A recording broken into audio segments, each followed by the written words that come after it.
It's not even gonna go live from my thing, isn't it? Oh, you gotta go onto your StreamYard and stream it. Oh shoot! Yeah, I need to go on my StreamYard. You gotta do it. Can you do it from your phone? No, yeah, I can. Do it from the browser on your phone. Why would you say? All right, then remove it. Like, why is it giving me such a hard time? All right, guys, we are here. As you know, this is Heinz's show. Yes, this is Heinz's show. Live from London. I'm here in London. I've been here about 10 days. Can you guys hear me? Can you let me know in the chat? Because we were having a little bit of technical difficulties. Primarily because obviously I'm from the United States. And our plugs don't jive with the plugs here in the UK. And so I had to get a bunch of adapters to plug my stuff into his stuff and his stuff into my stuff. I even got electrocuted for the cause. So it's easier to say that she forgot the extension cord. It's just easier to say that. That's one of us. One of us forgot to bring. Yeah, one of us forgot to bring the extension cord, and so I got electrocuted trying to jerry rig this setup here. So, but we're here. Sorry, we're late. Are you able to get that connected? No. What this one is? The StreamYard? No, unfortunately not. Yeah, just log in. Chill. He should be able to log in and then from his phone and simul stream this to his YouTube, right? Yeah. So once you log in, it'll just connect. We're not gonna start until you can do that. But yeah. Hi everybody. While we wait for that, you guys can ask any questions you want to ask because we want to try to stick to the topic at hand, and that is how this whole Jonathan Majors thing, as you know, it brought a lot of us together. Chill being one of them. I think Dre is going to join us. I sent him the link. I'm not sure what's going on. Pam is supposed to join us. Basically, how the verdict, the sentencing, the entire trial impacted the culture, meaning the Black culture, the culture that we participate in as Afro-Caribbeans, Afro-Americans, Africans from Africa, Afro-Canadians, whatever. However we identify our culture within the diaspora, how has it impacted us? Be it positively or negative. I'm leaning more toward the positive side of it because I feel like never before, probably since I despise even making this comparison, but it's really the only one that everybody knows about across generations. OJ, right. That everyone across generations knows about.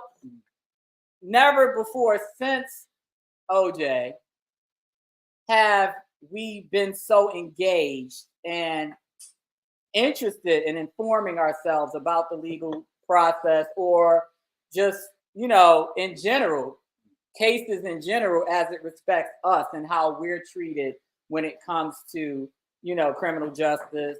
Again, like I said, I hate to make that comparison because it's a completely different case, but he was African American. It was during a time when, we dealt with racism and race-based issues in the media and in the courts and in law enforcement. So that's where it's similar, just in that way. So that's why I always kind of defer to that because I really don't have any other, cases that were significant enough that brought people together and made people talk and ask questions. Let's see. I thought I had a couple of questions. No, I think I answered the question before we started. So Flavio had asked earlier. Now, again, we're not going to talk a whole lot, if at all, about any pending litigation because that's not what I'm here for. And again, I'm not, I don't know.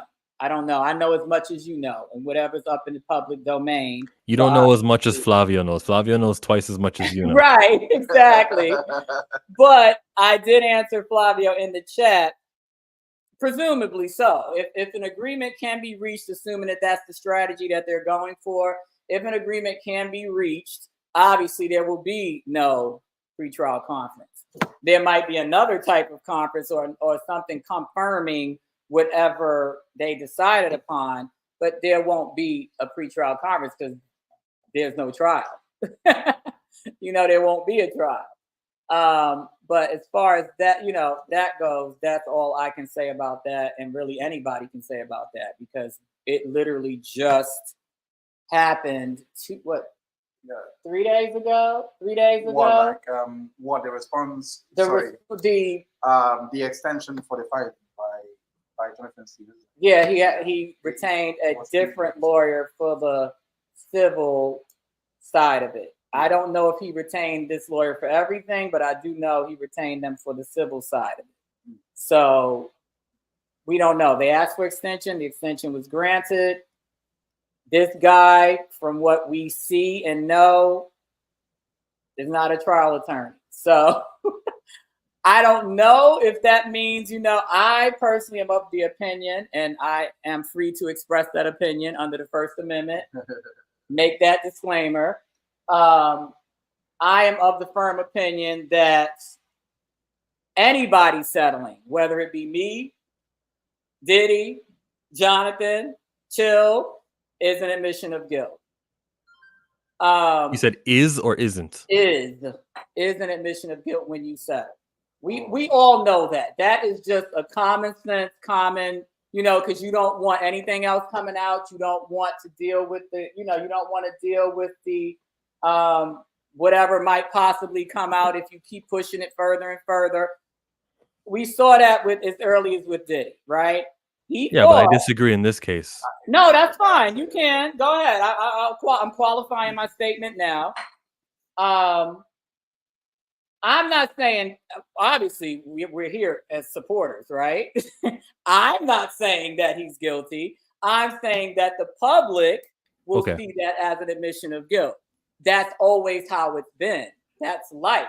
Bill Cosby, Diddy, countless people that have settled for whatever reason have always been seen, he settled because he's guilty. He don't want nothing else coming out. He don't want nobody knowing nothing else. Kobe Bryant.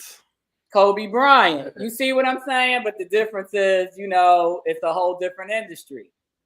Kobe has some connections that, I have no idea how he got out from under that one, because that one was a bad one. But no, there was DNA of her with other people that day. Okay. Yeah, that was what, 2003 or so? That was so long ago. I don't really remember the details behind it, but yeah, it went away pretty quickly once the trial started. Michael Jackson, right? Tracy Wood. It has nothing to do with what we think. It has to do with what the world at large thinks, and they're going to automatically go to, he settled because he's guilty, and he knows that if he goes to trial, other stuff's going to come out. But if you ask questions, then you look at, there's a video of him running away from her, and he still was, he got not guilty for intentional assault. If you ask questions, dig into it, the driver said he didn't actually do it, but he still lost. I understand why he had to settle, because the system already showed what they think of him and how they'll view it in a criminal course, where you need a higher barrier of what's the word? Burden of proof, and then it's also reasonable doubt. But see, that's the difference between civil and criminal. And so if he lost in criminal, then he'll lose in civil also. But we already believe, or for the most part, most people who were looking at ABC's interview on YouTube and commented, most of everybody was going, he shouldn't be here. This man is innocent. So you're not changing anyone's mind whose mind isn't already made in this matter. I think settling the civil one doesn't add new people who are like, I'm unsure, because everyone made their choice. Some people are so, I believe in the system, and if a jury of his peers of 6 people said it, then he did it. He was reckless, not intentional, but reckless. Right? Doesn't make sense to me. I think everyone. I got you. We're here. We're here on that.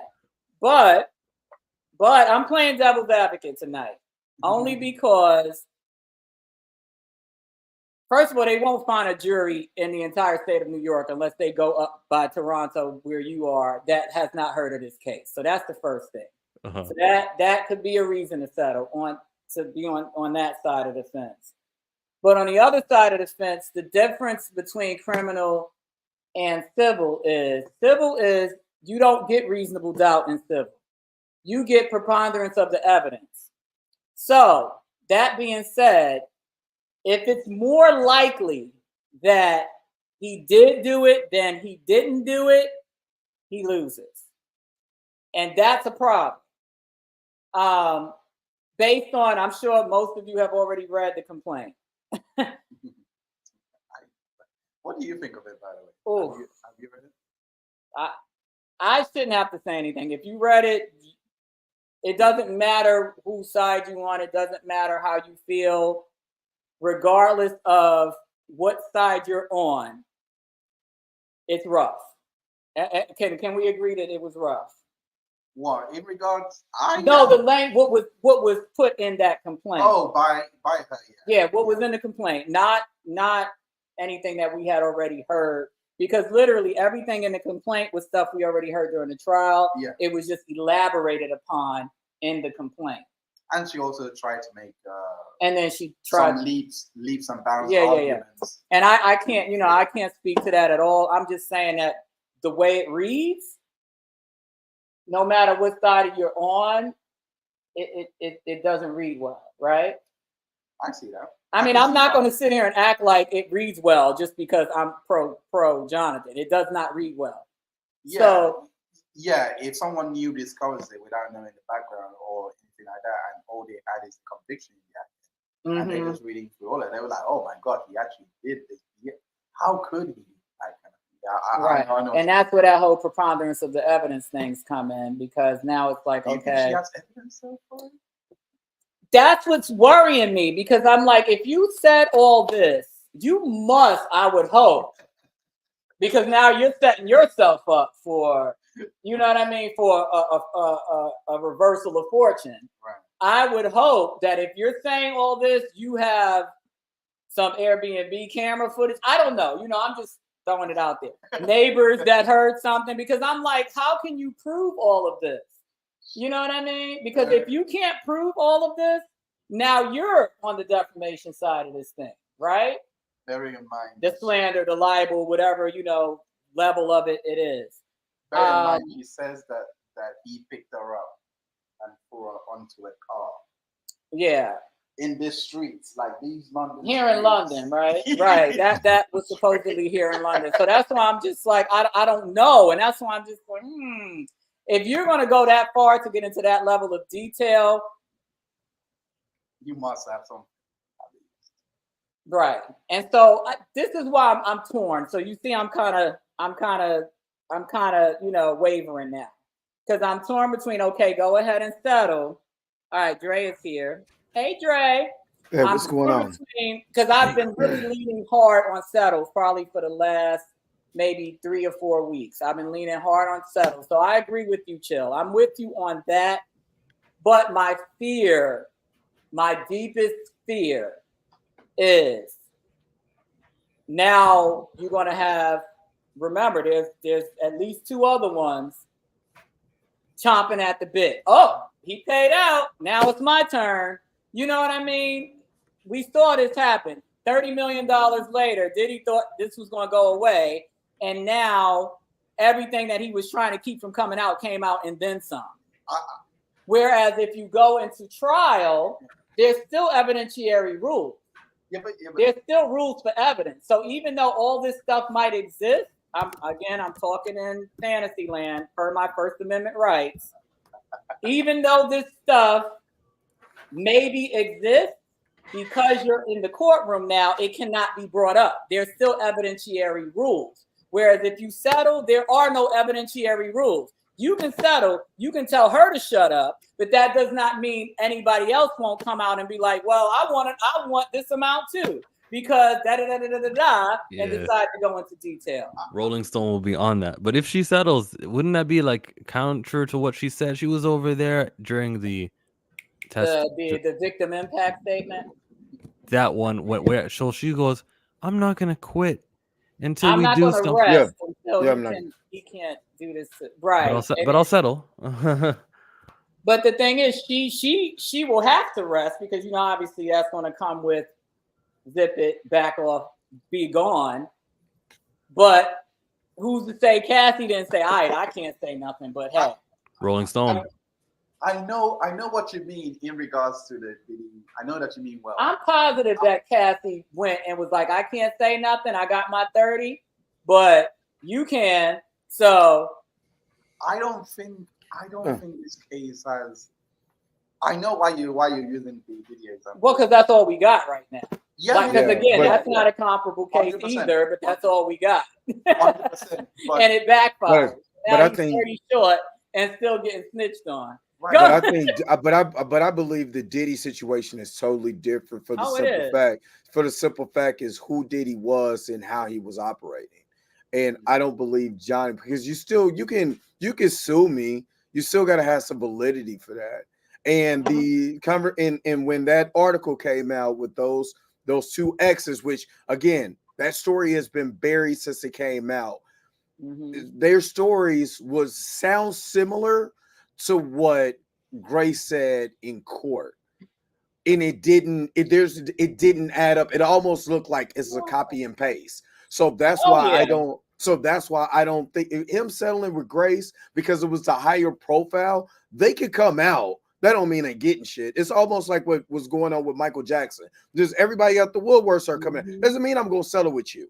I'm gonna settle with this person here because now the profile is too high. So I'm gonna have to, because remember, he settled, went to court. You know what I mean? He still went to court, found not guilty. You know what I mean? Talking about Michael Jackson, and still had other cases that he was okay. Now, okay, I done found not guilty in this. Now what? And they didn't have any light, so they had to shame him. So that's the way I look at it. Yeah, no, I agree. Like I said, I'm not here to. I'm still, pro, justice, pro. I'm not flipping the script. I'm just trying to. I think I'm trying to manage expectations for maybe myself more than anyone else. Yeah. But just because of what we saw and what we experienced and what I witnessed in my face, right? I'm just like, whose expectations are mid, like, oh, we're gonna get a fair trial, we're gonna get proper exposure. The expectations are here. You said you didn't want to dig into the civil stuff. We dug into the civil stuff. I just don't.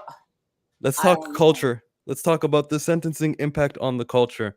I think there are big cultural moments. Cat Williams talking to Club Shay Shay. This was in January.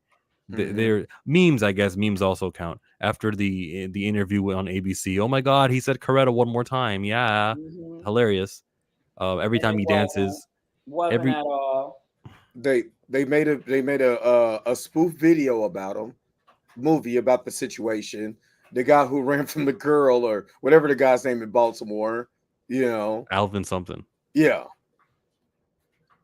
To me, culturally, and I've said this before on my channel, is that the biggest thing is because he dated a white woman. This is why he has so much vitriol from a pocket of people. It's not a lot, but it's still a pocket of people. And some of those people with larger channels or larger followings, even they are getting attacked because of what they're saying about Jonathan. So at first it went from, oh, Jonathan's guilty, he looks like an abuser, yada, yada, yada. So the film comes out, but like, wait a minute. Well, you can't be an abuser if you're running from somebody.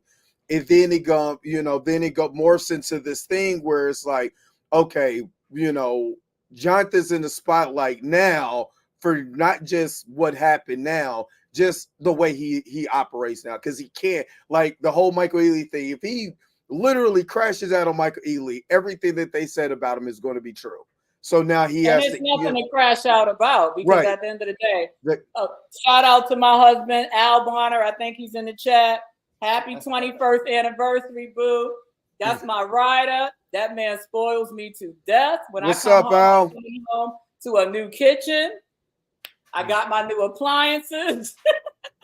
Now, let me clarify, okay, because that's not our relationship.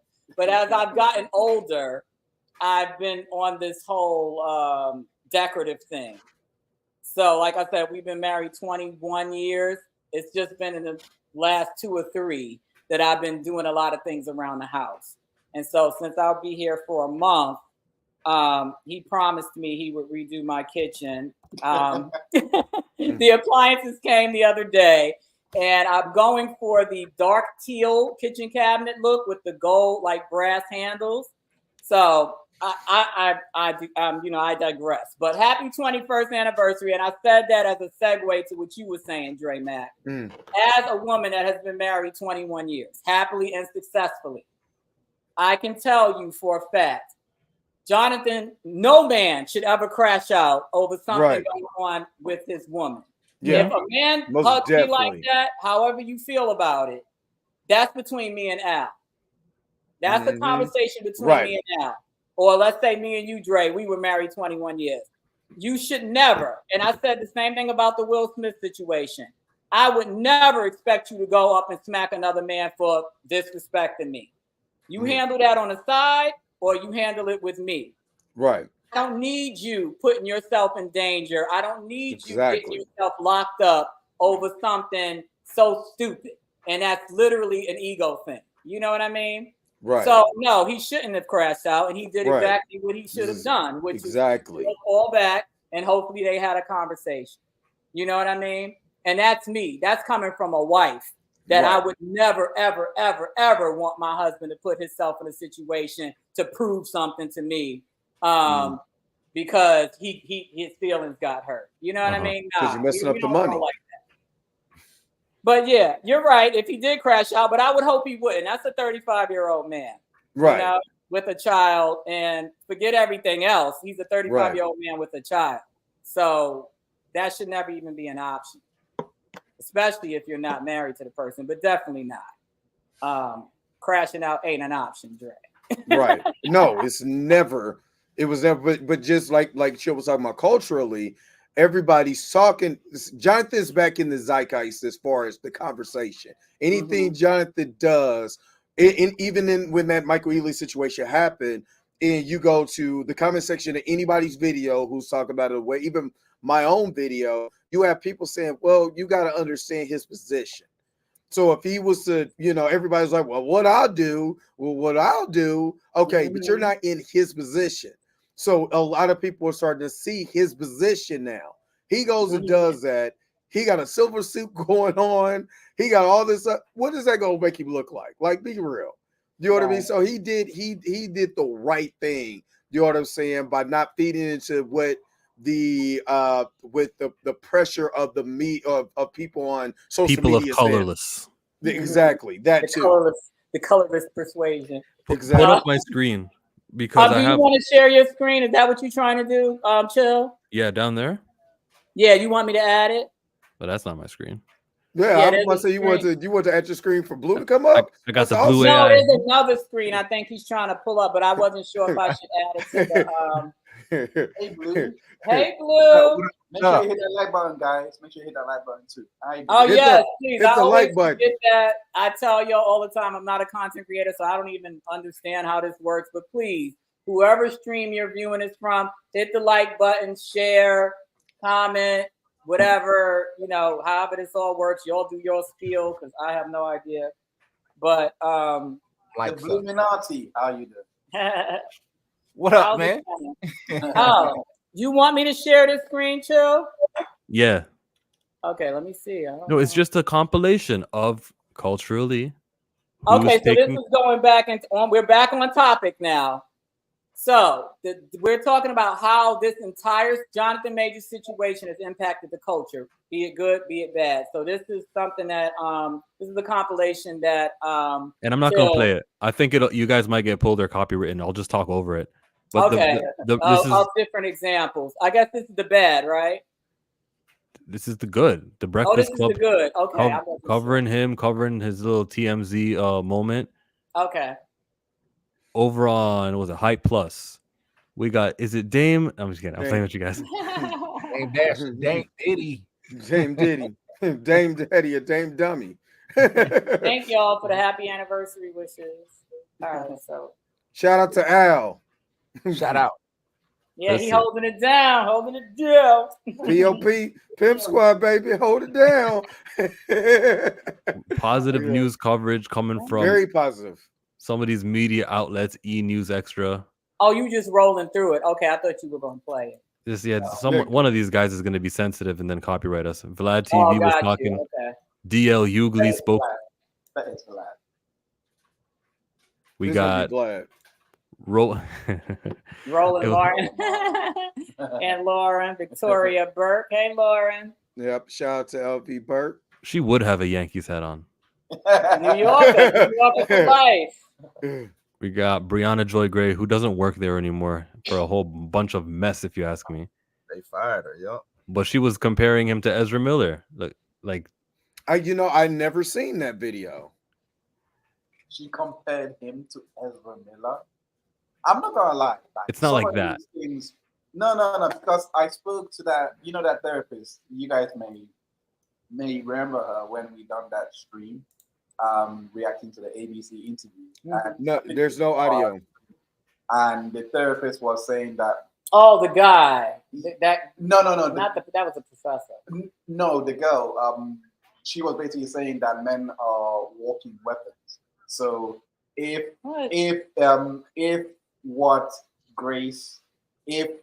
Jonathan was basically, she was defending Grace for everything that she was doing.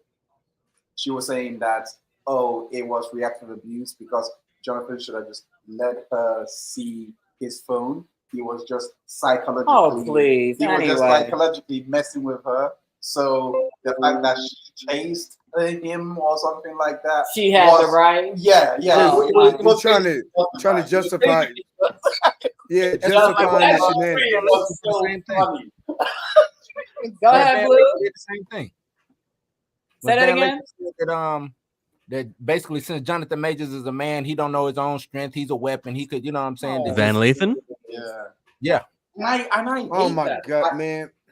Let me shut up about him, because he'd get on here and start crying about one political party, you know what I mean, and shedding tears. And let me shut up, because I'm gonna go there. So I'm gonna shut up about it. That's Van Jones. Oh, well, him too. But no, Van Lathan, well, yeah. But Van Lathan, because he was on TMZ. Yeah. And man, first of all, if you look at the whole totally situation, I don't have to let you look at nothing. Let's keep it real from there. And that doesn't give her justification to try to snatch anything or chase me down the street. Right. So she needs to shut up anyway. Be it your girlfriend, a stranger, the rules apply across the board. Give a damn. That's BS. That's Denise BS.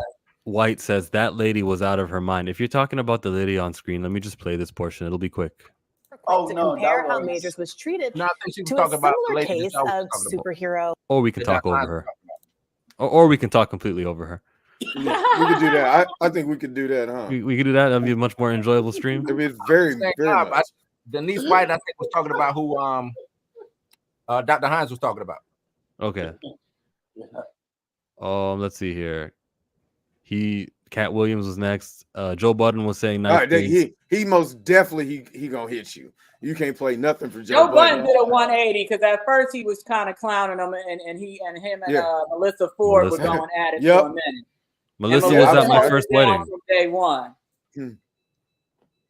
Yeah, I got hit with a copyright strike for Joe Budden on that same interview with Melissa Ford. So yeah. Next up, we got, what's his name on the news on ABC? He was on the video too, with for Jonathan Majors. Well, he did an excellent job breaking it. They didn't have that other guy on there.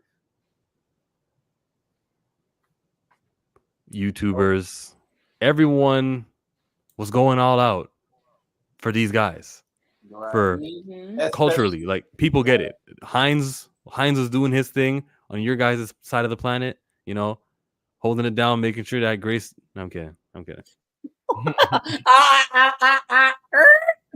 I don't know what he's talking about. But anyway. She's gonna watch the stream. She's gonna look at the buildings behind you. She's gonna know exactly where you are. And I ain't nowhere near her, that's for sure. I'm probably nowhere near a lot of people on purpose. We are near Whitechapel. Oh, is that what she is? Well, that's the stop, like 2 stops before. How do you even know that? Look, anyway, I don't know what he's talking about. It came out of his mouth. I have no idea. I ain't from here. I know the train stops though, because where I am, the train is like 5 minutes away. But I don't know what he's talking about. Yeah, we don't know anything. Anyway, I really don't. I don't know. How do you even know that? Stalker. No, I'm just I read findings, all right. Oh, right. I forgot. See, I don't have access to none of that stuff, and I don't even know how to look for it. No. That's not happening. There's no stalking going on. No, I'm joking. Where's the microphone for you guys? Because I can hear Danny more louder than I hear Heinz. Oh, well, it's on the computer because the mic, like I said, all these different wires. Yeah, we're having trouble with the conversion of the U.S. ports and the foreign ports and everything else. So long as you're facing the microphone, you're good. But if you turn over to the side and you say things on the side, we won't pick it up. Okay. Fair enough. Sorry for our little hood production, but this is our little hood production. For those who have not been to Europe before, it's very hard trying to get all these United States plugs working with the UK version. Don't give them that. That's got nothing to do with the issue that I just addressed right now. This is I know, because I think that might be part of the problem too, because we needed a USB. We needed something else and we don't have it. So I don't have it. I am more pissed that I ended up spending. And then he had to go out and get another wire that I didn't have. So it's just a lot of stuff going on over here. So we're making it work. We're making it work. Okay, but, out of all the clips that I played, YouTubers, news reporters, who's got the strongest cultural message that Jonathan Majors is an innocent man? Is it Dr. Umar speaking out? Like, who of all the people who we've seen, like, is it Megan Good talking on Club Shay Shay? Like, what's been the biggest kind of defense of Jonathan Majors that we've seen? I feel like an unbiased defense is the best defense. Obviously, people that don't have anything to gain from defending him is probably the best defense. I don't think Umar really even said anything. He just does a whole bunch of snow bunny jokes. But I mean, I like Dr. Umar. He's funny to me. He's hilarious. Just in everyday stuff that he does. I don't recall. He ain't supporting him. Hearing him saying too much other than all he really does is just kind of. He just kind of does it in the context of, see, I told y'all not to mess with them snow bunnies. But other than that, it's not really defending. He did kind of go over the whole, at the beginning when, once the Chase thing came out, he did kind of mention that kind of like in passing, what everybody else did too. Like, obviously, if you're running, you're not the aggressor. But I don't think he ever really said anything specific, like, I don't think he's guilty, or I don't, you know what I mean? I don't think he. So yeah, he's not really useful in that regard. I would say definitely people like us, right? We don't have anything to gain by it. Not getting paid, technically, we're not getting paid. We're not getting a quarter. Anybody's payroll, huh? That's not getting a quarter. Not even getting a quarter. Let me put that out there. Yeah, let me put that out there. We ain't been paid. It was no free trips. It was none of that on Jonathan's dime. Let me put that out there. Hell no, we get flown out. No, they got flown out, but thank you, Al, once again. Exactly. Thanks to my husband, we got flown out. But no, thanks, Al. It wasn't John. Thank it was you, Al. But no, nobody paid for anything, and that we need to make that clear. No. So I want to emphasize that.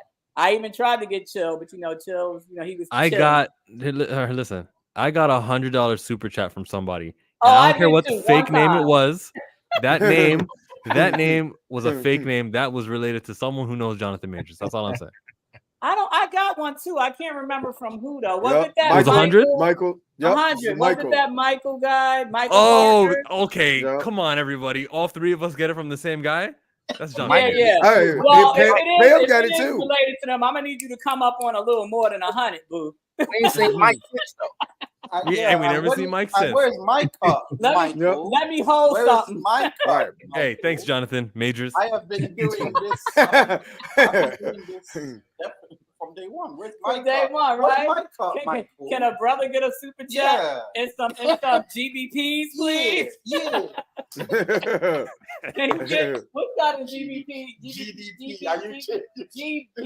GBPs. Yeah, GBPs. Can he get $100 equivalent? Can he get a Great Britain pound? Do it, chill bugger. Can he get a Great Britain pound? No, you were not eligible after Brexit. I'm sorry. Exactly. Aisha, yes, the Breakfast Club, they did defend him a lot. Yeah. They've got the biggest platform. I only watched anything that they had. Say that again. I said culturally, they do have the biggest platform. Culturally, they have the most influence. I do know that I'm not a fan of Charlemagne most of the time, but I do know that Charlemagne held it down for Jonathan. But they did also work on a project together. I'm not sure if you guys, I'll put it out there just because. I mean, it was good. It was really good. Dre, did you see it? No. The audio book that he did with Charlemagne and who else collaborated on that? It was the audio Something book about grandmothers. Huh? Something about grandmothers. Is that what the audio book was called? No. It's based. So he's one of three. They live in New York and they're, I guess, like thieves or whatever, and they come across a bag of money that belongs to the mob, and it turns into a whole thing. It's an audio book. Why can't I remember the name of it? And of course, but he did a project with Charlemagne the God. Charlemagne the God was part of he wasn't in it, but he was part of the project. And so I think that could be where the positive feedback comes from too, because I'm guessing they actually know each other. Well, Van Lathan sat in studio. Van Lathan and Jonathan Majors were in sharing the same oxygen. And can you believe it? He had the nerve to speak negatively of him on his podcast. Yeah, he played himself heavy because he was totally bootlicking when everything was all good. And then once things went left, then he did a 180 on him. I don't understand that either. But we expect everyone to have knowledge before they talk. But right. Some people don't. Some people didn't watch my videos or the videos I was interviewing you. Right. Some people just didn't watch any of this content and they're just flapping off at the gum. They watched it. They didn't want to acknowledge it because we're just lonely YouTubers. We're just, this guy doesn't have a big This guy doesn't have a big platform, even though that there's somebody that's in the courtroom giving us, are we just going to ignore that? Because that's what was starting to happen. They saw the videos. Like I said, when we met Lori Italiano in New York, she said, I've watched your video and the other guy's video. Mm-hmm. And I was like, other guy, like one guy, and I was like, chill mugger. It was like, yeah, I've watched. Yeah. So people have watched, and if she watched, Cheyenne Whitetree has watched, Van Lathan has watched. Because again, when you Google search this stuff, when you go on, when you go on, somehow I don't think that's YouTube, an insult for her, but it's not. It's not. Yeah. But when you go on YouTube and you're looking at information, guess who names pop up when you pull up Jonathan Majors? You know what I mean? Our videos pop up. Yeah. Mm-hmm. Yeah, absolutely. Okay, so this is the book real quick. This is the project he did with Charlemagne the God. Look, it's good. It's really good. So I would say if you want some other content from him, that because nothing's really out. It was done in 2023. So it's recent. Oh my Lord, all these pop-ups. It's really good. It's a good audio book. And yeah, so Kevin Hart and Charlemagne the God, their production company came up with this project. And so you can get it on Audible. If you already have Audible, you got to buy it, I guess. But if you don't have Audible, you can try for 3 months and download it for free. But I just put that out there just so if you want something else, if you're, for the fans out there that have not heard of this project and you want something new from Jonathan, this is as new as it gets right now, but it's really good. It's really, really good. And I'm not just saying that. I haven't had time to listen to it again, but the first time that I did listen to it, it was pretty good. So it's called Broke Down Profits. Except that's something that you guys want to listen to. It's an audiobook. But anyway, and I said that not only to plug the audiobook, but to relate why Charlemagne might be more prone to be being positive about Jonathan. But he also he see what we saw, and he's not an idiot. He's going to be on the right. One thing about Charlemagne will get on the right side of truth, or when it's just blatant. I'm not saying that all the time, but what I'm saying is because politically that's different. But when he sees something as blatant as that, you can't help but to say, wait a minute, hold up. You know what I mean? And with their platform, that's why, like I said, public perception completely changed for everybody once TMZ started dropping tapes. And when TMZ started dropping tapes about him being chased, the audio commentary still comes up, but nowhere close until it's just that chase scene. You know what I'm saying? Got played. And thanks to us by playing that over and over again, reiterating his, there's no abuser in the history of domestic violence. There's going to be running away from the person he's supposed to be abusing. Right. So, we got to pat ourselves on the back because I am. Here oh, yeah, absolutely. Absolutely. No matter what therapist tells you out there, there's no domestic violence victim on earth that is chasing after the abuser. No matter what therapist is telling you out there about right. It's stupid. They literally just create things as they go. They pull things out of their asses as they go just to continue this agenda, this Me Too agenda. And it's exhausting. It's extremely exhausting, and it's a joke at this point. So I'm just like, whatever. Here we go again. Oh, Dre, you're tired. I literally worked all last night. So that's why I was out here just a little late. I apologize. No, you're fine. Blue, you have any feedback on, how the coach has been affected? Like from your perspective, obviously we were all seeing and hearing the same things. It's kind of par for the course when you kind of look at it when it comes to us and dealing with black men and white women. You know what I'm saying? We always revert to that. Oh, well, he shouldn't have been with a white one. Shouldn't have been with a white one. You know what I'm saying? That's like what we revert to. Well, if he would have been, and it's like, well, it's other couples out there where these type of things happen, but nobody never focuses on it. Right. There's never a microscope on that. You know what I'm saying? Plenty of current active celebrity couples. Don't nobody say that about Kanye. Didn't nobody say that about Kobe. Nobody says that about any other black high profile celebrity that has a non-black wife. Now all of a sudden it's a problem, and this woman is not even all the way white. So that's the crazy part about it. So it's kind of like, what's the point in bringing that up? I got a question for you, Danny. I'm sorry not to cut you off, but do you think it's because he was getting the attention of black women at that point in time? He was on the Ebony magazine. He was doing these photo shoots. He was becoming not the next Denzel, but he was becoming the black woman sex symbol, so to speak. Oh. And now they see that he's with a white woman, and then that happened, and I was like, oh, girl, we should have known. But at the end of the day, it could be, but we also know now that we know more that by the time he blew up to where all that stuff you mentioned happened, he had already had a foot and a half out the door on that. True. So, and nobody knew about her, and nobody would have known about her had that situation not happened. And he probably would have eased her all down the road, and nobody would have been none the wiser about her. So that's another reason why, given everything that we now know and all the research that even me, Pam, and Kat did, digging back and seeing how long he was trying to get out of the relationship. Thanks, Chill.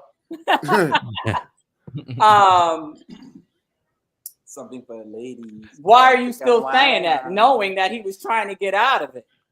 Yeah. Danny was momentarily distracted. We all heard you pause. I was like, no, thanks, Chill. But he got the same body, yo. He got the same body, so it's all good. At least I'm consistent. Just say you got. You give me credit. At least I'm consistent. It's funny. It's funny that thought process is a thing, that he could be with any woman who's not me. That's cool. And I'll feel represented if the woman he's with, even though we are not physically involved with each other, but if she's also black, yeah, I'm winning. But what? How dare you? It's a white woman. I just don't. It doesn't make sense to me. Like it's bizarre to me. It doesn't. It's hypocritical too, because these are the same ones that'll be on those gender war posts talking about, I'm gonna go get me a white man because black men ain't this, black men ain't that, black men too, they don't want to do this, they don't, white men will treat you like a princess. These are the same ones, but then they'll get mad when they find out that their favorite celebrity is with a non-black woman. I'm glad you saying it, Danny. Because I've said it and pointed it out, and I done got still ridiculed in my inbox. So maybe that's the difference. I do. If we're talking about the same episode, Dre, I think what happened with the lady that I'm not naming, I think what happened is that you didn't qualify that it's not all black women. I think you just said black women are mad that he was. Well, I put the in the edit. It says women like her, but people were so mad because they heard black women. Yeah, that's why that's what we're dealing with, right? Yeah. So now let it fly. That's what I got. Exactly. That's why you I say gotta be very specific and explain it like a 4-year-old. Some, meaning not the majority of black women, are only mad because he was with a non-black woman. That's why I say a pocket. Some, that's why I say now pocket. Right. Huh? That's why now I say a pocket. A pocket of black women. I've been putting that in my vocabulary, because what people will do is you will make a general statement, which I have evidence. I literally have receipts, because every time they post something about a black man with a white woman, I go right to those comment sections and screenshot. And then when they flip it and they have a black woman with a white man, I go and I click those same too, and we can just compare and contrast. But then when I say it out loud, then I'm wrong. So now I just say there's a pocket of people. That's it. It sucks. That pocket of people are loud vocal. Yep. Go get this one. It's a loud and wrong minority. And Robin makes a good point. Prior to Lori Harvey, all of his girlfriends, I got New Yorker, Lori Harvey. Every girl he was with was not black. No, we have not heard anything about it at all, right? He made a little video about the little white girl. Right. Michael B. Jordan did. Michael B. Jordan. I wanna react to this part in regards to what Aisha said. You might have to block this person because I don't know what they're talking about. He sounds real creepy. For you, own time now. Yeah, he's being real creepy. But that's you, Vignesh, talking about. Yeah, Vignesh is being a creep. Kissing people's wives. I don't know what the hell he's talking about. He needs to go take a nap. Nap time. But yeah, Aisha Kenya said, I think that was a portion of it too. He was becoming a sex symbol during his press tour for Creed 3. And I wanted to highlight this part because it goes back to what you said earlier, Chill. This was before all of this. Jonathan was actually making a lot of strides in the fashion industry, especially when it pertaining to male fashion and how men can express themselves outside of the gangster image, outside of that. This is not the best comparison because of everything that's happening in the past few months, but you can call him the Drake of acting. He was going the same way that Drake was coming out, going against the grain, right, but still succeeding at it, and that's a huge impact on the culture with his definition of masculinity. Since you good with the fingers, Chill, can you pull that one up? Since you're good with the fingers, Mr. Magic Fingers. That's on you, my friend. I'm glad you brought that up. I heard you, Dre. What'd you say, Dre? So not good with the fingers. Oh, what should I say? Pause? No Diddy. Okay, Dre, why don't you pull it up? I can't say no. What's the new one? No Diddy. No Diddy. No Diddy. Are you talking? Which one? Are you just talking about the Ebony Mag? I mean, not the. No, he did an interview with NPR, and the NPR interview. That was the most concise explanation he gave for how he viewed masculinity. And that was perfection. That was absolute perfection. How he articulated his idea of what masculinity is. And I'm glad you brought that up because it didn't even cross my mind. But that's a huge impact on the culture because, again, culturally ethnically, no matter what nationality in the Black diaspora you come from, masculinity is not defined the way he defined it. You know, it's defined in being tough, being loud, being abrasive, being, you know. I got it. Okay. If you can, without getting locked up, being violent, you know what I mean? Threatening people. That's what masculinity has been defined as. Standing up for your wife right then and there instead of just chilling and falling back and thinking before you get arrested or killed. You know what I mean? That's how it's been defined. And Jonathan turned it around, you know? Yeah, absolutely. Here's a video. Here's this short clip of it. A few days ago, you were trending on Twitter. Yep. Some people didn't like that you were wearing pink and ebony, and they felt like it wasn't masculine enough. Yeah. What do you say to those? I mean, I think they're haters. I think it's toxic. I like to meet the fellas. You know what I mean? Well, I think they. How do you think they would want to meet you though? Because they might have to. I don't even take it there. You know what I mean? I would just like to. I'd just be curious. You know, what they have to say. Tell me what masculinity is. You know what I mean? Like, I wouldn't want to walk up on me in the street. You know what I mean? Like just 110%. You know what I mean? Like, but it's bigger than that. It's love. You know, it's like there's strength and there's vulnerability. There's awareness, and then there's acknowledgement of ignorance. A big part of it is kindness, use of power, gentleness. These are masculine characteristics. Yes. It's quite unmasculine to try to emasculate another man. Facts. That was a great ending. That was perfect. Okay. Stop it. All right, stop. Hey, there all the Easter eggs references and little things. Sorry, because that shit was playing in my ear. No, it ain't you. I was trying to get it to stop in my ear. Oh no, I was trying to stop it. It was freezing up. Right. And in regards to that interview, that's in 2021. No, that was 23. All these interviews were like weeks before the arrest. Yeah, all that. That NPR probably was like 2 weeks. Yeah, it was February, I believe, of 2023. Was the NPR video, because he was still going on the Creed, not the Creed press. It was at like the Creed mix Ant-Man press tour. So he was doing a lot of interviews at that time. Oh yeah, it was every week. Every week it was something, all the way probably till days before the incident. But yeah, that was chef's kiss. That was a perfect and concise explanation, and I think that that's significant for the culture, for those who actually listen to it. Hey, via reality, via reality. Of course, we had to make this happen because Danny is in London. I'm in London, man. Yeah, it's late here, but it's all good. I've adjusted. You been in the underground yet? Mind the gap. Say that again. You been in the underground? Mind the gap. Yeah. Mind the gap. That gap is diabolical. On the train line, no, it's not my train line. No.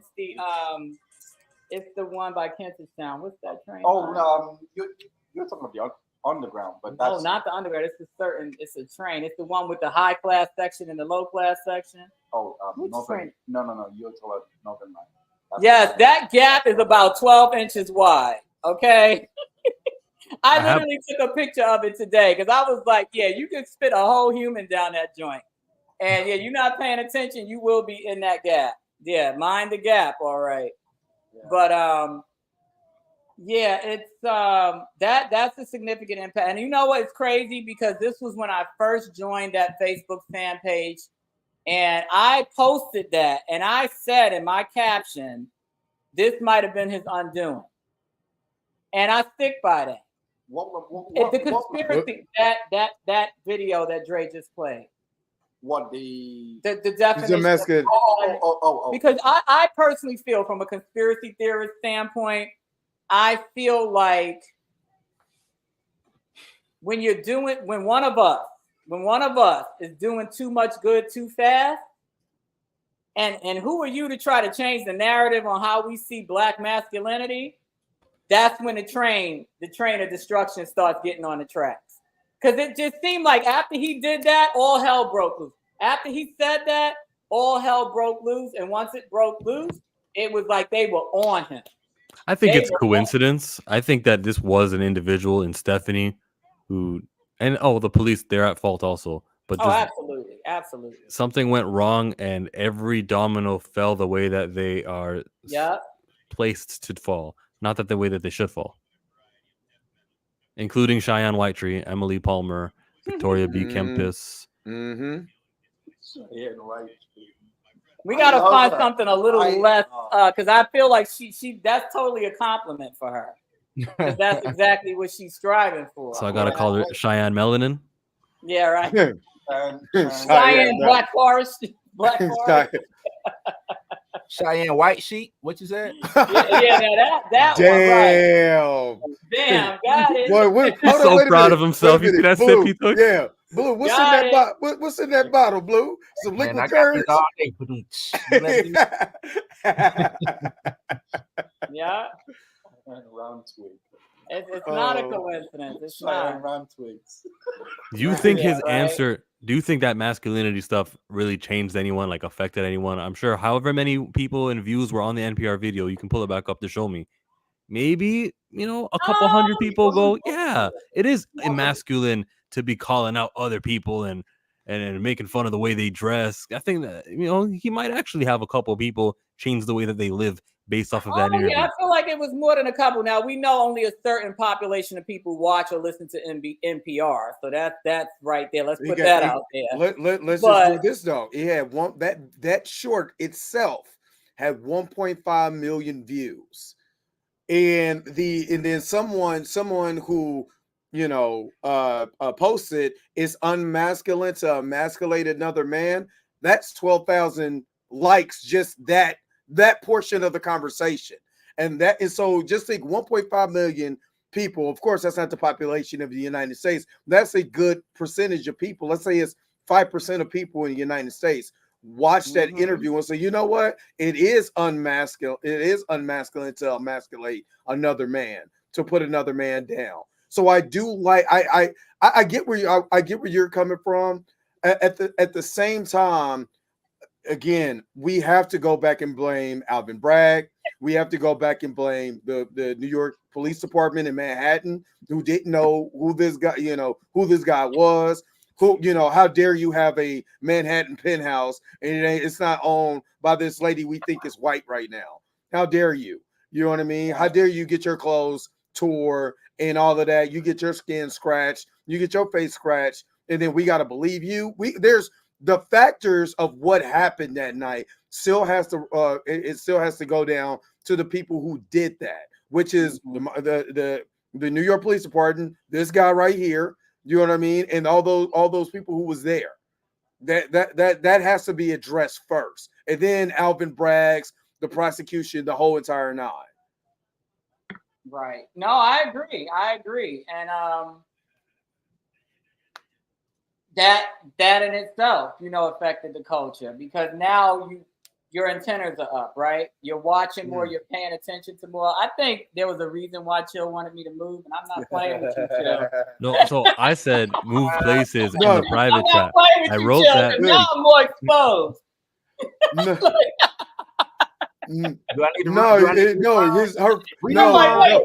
No, Danny, your voice is louder than Dr. Hines. That's why. Oh no, I'm messing with him. He knows I'm messing with him. But I think that.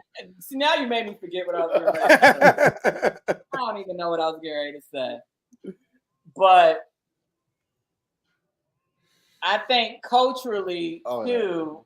Yeah, obviously, it brought us all together, right? Because literally, how many months ago now was that? 12. Over a year. No, I mean the trial, just the trial, because I came in during the trial, so that was. Since November, December. So 5, 6. Yeah, less than a year ago, I did not know who any of you people were, right? Oh. And now it's like I've known you guys forever. So not to be mushy or anything, but I think that speaks to how something that you would normally be like, okay, so what? Another high-profile celebrity in trouble. Who cares? Here we go. Let's play the violins. Let's see how it turns out. move on with your life. Nobody really cares. It turned into a movement, right? Yeah.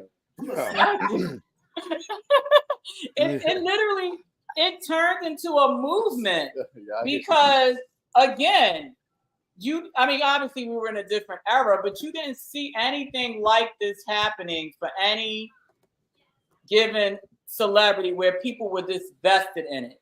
And I think because there were so many red flags and so much inconsistency and so much like, what the hell just happened? And that literally is what got me involved. Because again, I joined that Facebook fan page right after, and I wasn't even a fan. I only joined it because people were clowning him about that Ebony cover. And I was tired of seeing it in my feed. So one weekend, and I'll send you guys the link separately. One weekend, I called myself trolling them. And I said, since y'all want to sit here and keep talking about this guy wearing pink and wearing a fur coat, all weekend, I'm just going to keep posting pictures of Jonathan Majors just to get on your nerves. So I said, y'all may as well log out of Facebook now because it's going to be a busy weekend. So I just kept posting, literally Friday, Saturday, and Sunday. I just kept posting stuff, just being a troll because I was so sick of seeing people talking about it. And so then I went to look and see if there was a fan page just to see what they were saying about it. I joined the fan page. Nobody was really talking about it. So I was like, okay, so this is really just people being stupid. And so then not even a week after I joined the fan page, he got arrested. And so I was like, oh man. So I even posted I created an album called Major Things. And in that same album, I was like, oh man, not you, Jonathan. Like just being funny. Because again, he wasn't really on my radar.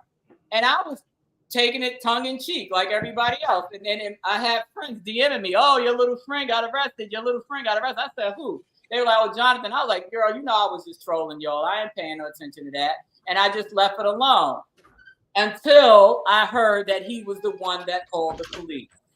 When I heard that, that's when my antennas went up and I started just watching. I was just watching like everybody else, but with my legal lens on now. Yeah. That's when my legal lens kind of like popped up out of the grass and it was like kind of doing a little, because I was like, this doesn't sound right. And again, I was going to leave it alone, but I was posting things in the fan group from a legal perspective, like think about this, think about that. And then that's when Flavio kind of hit me up in the DMs because he saw that I had legal experience. He was like, I think you should go, look at this, look at this, look at that. And he was like, it'd be nice if you could go to the trial. I brushed it off. I was like, nah, man, I'm not doing that. It's not that serious for me. But then if you don't stop looking at me like he said, so what I do? I didn't know about that. Okay. I didn't know about I had Flavio already doing told. that. Yeah, that's how me and Flavio connected because he was in the Facebook group and he was posting a lot of stuff, a lot of prayers and stuff, and that we share similar spiritual beliefs. So I just was, and he would hit me up in the DMs. Oh, do this, do that. Look at that. Look at Chillmonger. Look at Drake. Sending me all these YouTube, and I'm like, dude, I don't watch YouTube. I don't have the attention span for that. The only time I watch it is if I'm doing some at home do-it-yourself projects. I don't watch YouTube. So I didn't watch it for weeks, but he kept pushing the issue. So a week before the trial, he was like, well, just look at Pam's. Look at Pam's. I need you to look at Pam. So then I looked at Pam, and that was the first time I had joined her live. And she mentioned, oh, maybe you should go. And I was like, oh, I think I'll go. But see, I'm the type of person, I don't like to say that I'm going to do things that I'm not going to do. Because I don't like when people do that to me. So once I promised her I would go, I said, okay, I'll go. But I'm not staying. I'm just going to go and let y'all know what's happening. And then I'm going home. But by day 3, I was like, oh, snap. This ain't. And then when I was posting things to Twitter and people kept responding, well, that's not what this one said. Well, that's not what that one said. And I was like, there's not. So then I went to look and I'm like, well, shit, am I the only one that's seeing what I'm seeing? And that's what made me keep going back. Because I totally had said to my family, I said, I'm not going back until the verdict. And once I kept getting hit up that what I was saying wasn't matching with what everybody else was saying, I had to keep going because I'm like, they're not going to get the truth, you know. And so now we're here, right? So now we're here. That's how we met while I was there. I think all of you hit me up individually in Twitter at some point, and that's how I ended up on your respective shows.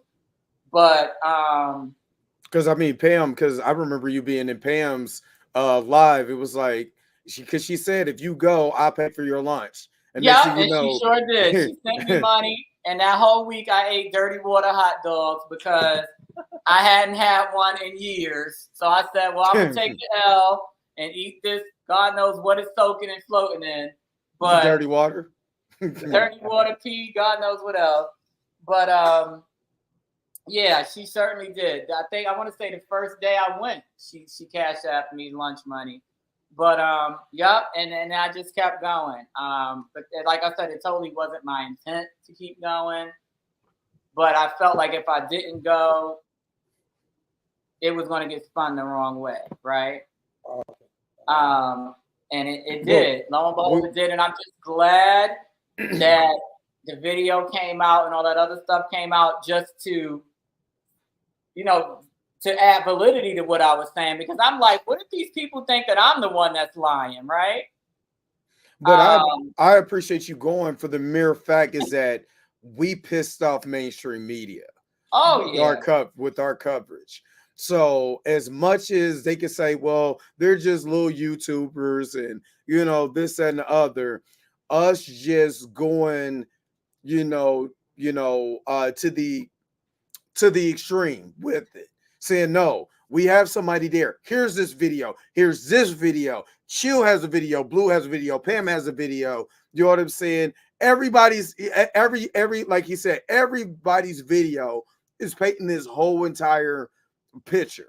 You know what I'm saying? Which each one, whether Danny is on Chillmonger today, or she's hanging with Blue today, or she's on Dre today, Dre Max show today.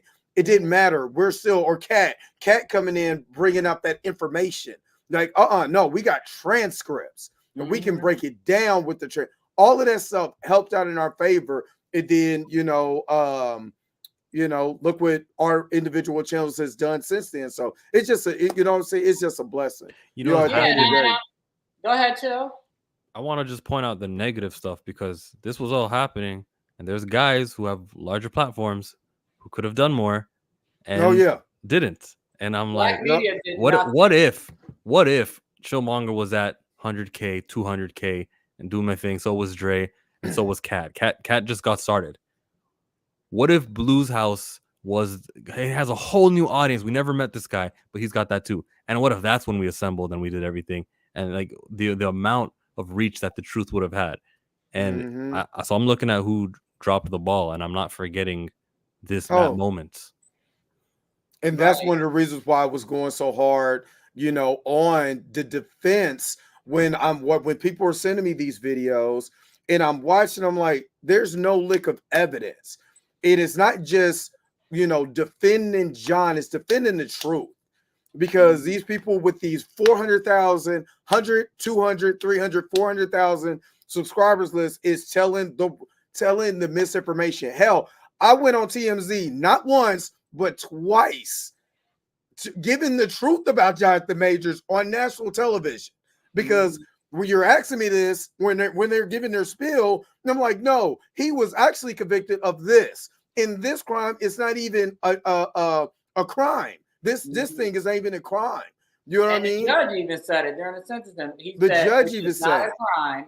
Right, exactly. So it's not just me just defending Jonathan just per se, but defending what the truth is. I think at the end of the day, that's why we haven't forgot about those channels. I just unsubscribed to a lot of their channels because why even deal with it? You have to. I subscribe from the shade, all that stuff, all those, because it's just toxic. And I personally do not feel like they are run by people of color. That's the main reason why I unsubscribe, because a lot of the stuff is just so egregiously disgusting that I'm like, you cannot be a person of color, meaning different. Knowing you have that amount of influence and this is the constantly pumping out toxic. If it's 20%, 80%, you got to balance it out that way. I get it, but it's bad.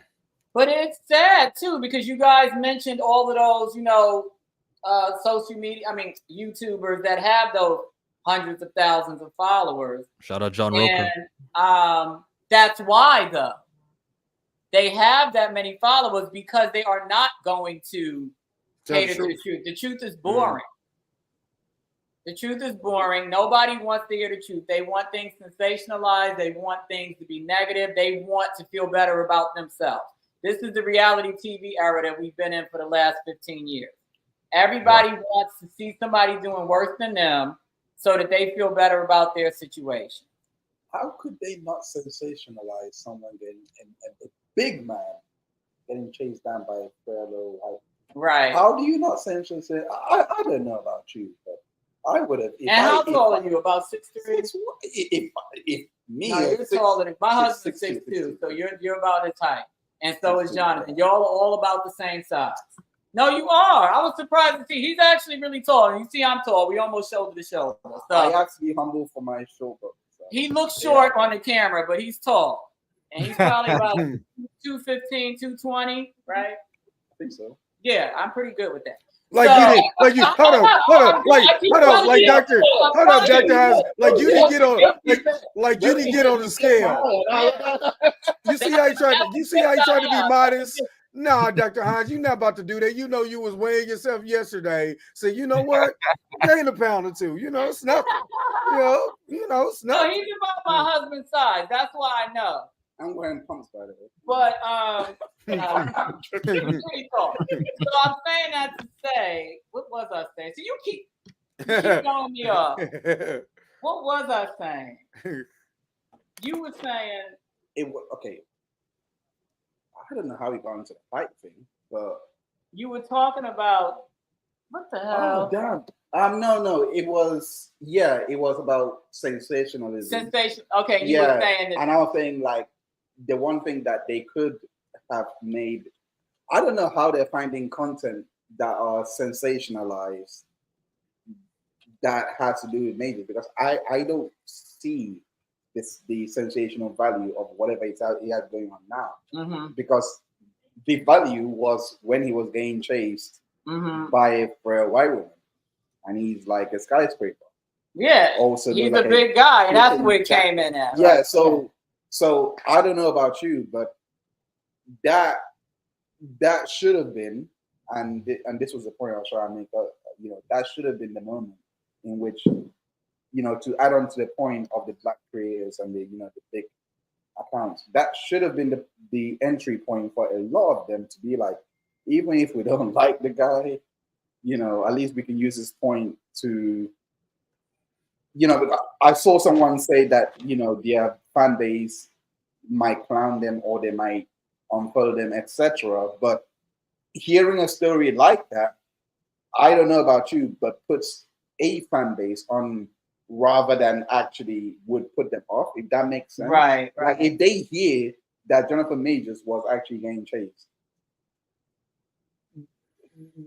by this woman, it should have been enough. But so if they were not talking about him, then I am surprised why they're talking about him now. Right. Because that doesn't make sense to me. Like, why do you guys think that they're talking about him now? Well, it's because now you want fodder. Now you want something to crack jokes about. But there's nothing. And it's stupid stuff. It's almost like, okay, I don't know how it is in your respective towns or where you guys grew up, but I know where I grew up. I grew up in Harlem, in New York City, during the crack epidemic. So probably half my classmates were probably crack babies anyway. But you know how you have a fight with somebody, you lose the fight. So now that you lost the fight, people are going to constantly look for opportunities to mess with you, right? So you come to school one day and you got a rip in your pants. So now you poor, now you broke just because you got a rip in your pants. When all that's stemming from the fact that you lost that one fight. Forget the fact that you might have won 10 other ones, but everybody got short-term, long-term memory issues. So you're only going to remember this one fight that I lost. And now every opportunity that you get to pick on me or to tease me or to clown me, you're going to do that until I haul off and knock you upside the head, right? and then win that fight. You know, so it's kind of like the same thing with him, where they're constantly trying to find something to clown him about. And now it's everything. He breathes too hard, you're going to clown him about that. He blinks one time too many, you're going to clown him about that. You know, and it's just like making the right way. You gotta right. You know, it's just like look at the way he's hugging. I don't like the body language. I just got my degree in body language, whatever, and I can see that I don't like it. Shut up. But you know, a lot of it too is like I said, it's that misery loves company. That's exactly what it is. And regardless of what the real deal is, just the fact that you're sitting there delighting in the possibility of something not being right is just weird. Well, it's clicks. I got to get the people to talk about something. You know what I'm saying? Yeah, that's all it is. Like, who even cares? They don't care. That's the bigger thing. Like, who cares? Who cares? Like, I don't care. They don't care. Like, I don't care. You know, so it's I don't know. I don't. So I think from what the heck are you doing back there? This is some hood shit, right? But I think culturally too, from a negative standpoint, I think it's brought out the worst in people. Do y'all think? What do you think, Joe? It really depends. I didn't mean to speak for Chill. My fault, because she did say. No, Chill. I mean, because he was grinning. I didn't know if he was thinking of something or if he was about to say something. But yeah, you can answer, Dre, because I know you got to go soon. Yeah, I mean, personally, you have, like I said, you have two pocket of people. You have the pocket of people with two good ass eyes that's seeing everything unfold for yourself. And jokes be damn, look what happened to a black man. And then you have these pocket of people that want to be Bernie Mac on social media. They got to be the funniest. They got to come up with the funniest skit to go against our brother. You know what I mean? They got to say the most damning thing so people can start following their social media platform. And that's what I just started looking at it as. The Van, what is it? Van Lathan or whatever. Those, the Tisa Talks, the other guys.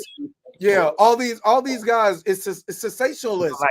They're shot job. They're doing the shot job thing. Yeah, I'm calling out names like Q. You know what I mean? Because what you're doing is you're sensationalizing. So you have those people who are going to be like, yeah, because I'm for the misery. I'm for the, you know what I mean? The let's do what Dr. Umar does. You know what I mean? I'm not going to build you a school, but let's talk about how black brothers is messing with snow bunnies. You know what I'm saying? Damn what I'm not doing. Snow bunnies, y'all. You know what I mean? But not looking at, I'm trying to be funny, but it's the actual truth. And that's what they look at. You know what I mean? So let me disguise all my BS and put it on John. You have those pocket of people. But then if you look at it overall, if you really, really look at it overall, our man Jonathan basically proved his innocence on not attacking that woman. You know what I'm saying? In court, he's getting his life. His life is back in order. You got a movie getting ready to film at the end of the year. He got Megan did. I will say this: Megan did a great job on PR when it came to her People Magazine interview. You know what I mean? Because she shed light on this guy that People Magazine just tried to destroy in April and June. You know what I mean? So things is going back, and you're starting to see that a lot more because they're not talking about the trial; they're joking on him, which makes it better than saying that I'm an abuser. If you want to keep it real. Right, but see, I'm torn with that, and we've had this discussion. I'm torn, heavily torn with that, because I feel like before everything, let's rewind back to March 22nd, 2023. He was looked at as a serious A-list. This dude is skyrocketing to the top of the charts, invited to all the top A-list events, Met Gala, the Oscars, presenting at the Oscars. All the top, and all of this happened in a span of 5 months from November 2022 to March 2023. this dude did more in 5 months than most actors do in 5 years. Yep. Okay. And he was a serious actor. People were looking at this dude, like I said, as the next Denzel, and I'll keep saying it. You know, because there's nobody that can top Denzel right now, even at 70 years old, right? So he went from that serious, like, don't play with Jonathan because this dude is the next of the next. He's going to be the actor's actor. To now, he's a clown. You know, they're laughing about his dancing. They're laughing about his clothes as if, you know, a year and a half ago, y'all weren't talking about how well he dressed. You know what I mean? Which I get that side. Also, and I'm just like, is he ever going to be taken seriously again? Are they ever going to look at him like this bankable, you know, top guy anymore, or is he going to be this? Oh, this dude is a goofball. But look at it like look at it this side. This is just for right now. They're going to make their joke because look, the trial was just less than was a little over 6 months ago. You know, they're going to say these particular things now until he makes, because remember, they did Will like that, which again, he spoke to, he's been speaking about how he spoke to Will Smith. So remember, they were clowning Will. You know what I'm saying? Saying the same thing about Will until a blockbuster movie happened. And then you forgot about Will. Then Will's on stage, you know what I'm saying, with Kirk Franklin and doing all this other. You forgot about what the hell Will went through. You know what I mean? Well, you know what? But I think the difference between Will is Will's already got his 30 years. He's well accepted. He's well established. Yeah, he's well accepted. And an overarching opinion was that his wife is a piece of shit. Exactly. So that's why he's able to overcome it. Exactly.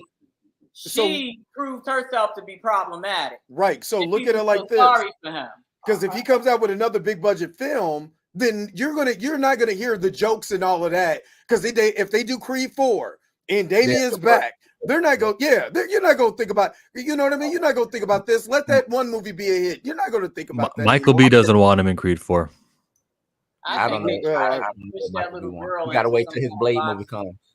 Say it again, the Blade movie. Yeah, Butter Knife movie. No, what I wanted to say was, I don't like the fact that, making the jokes to me is cool, but invite the man onto your show. Sit down with him. You know, we make jokes. Yep. We joke. That's cool. You want to joke? Fine. Invite the man on the show. Let him speak his piece, or you speak your piece. You know what's really going down. You can make the jokes, but you can still be truthful about what went down. You know what I'm saying? You can still support him and still make the jokes. Which show?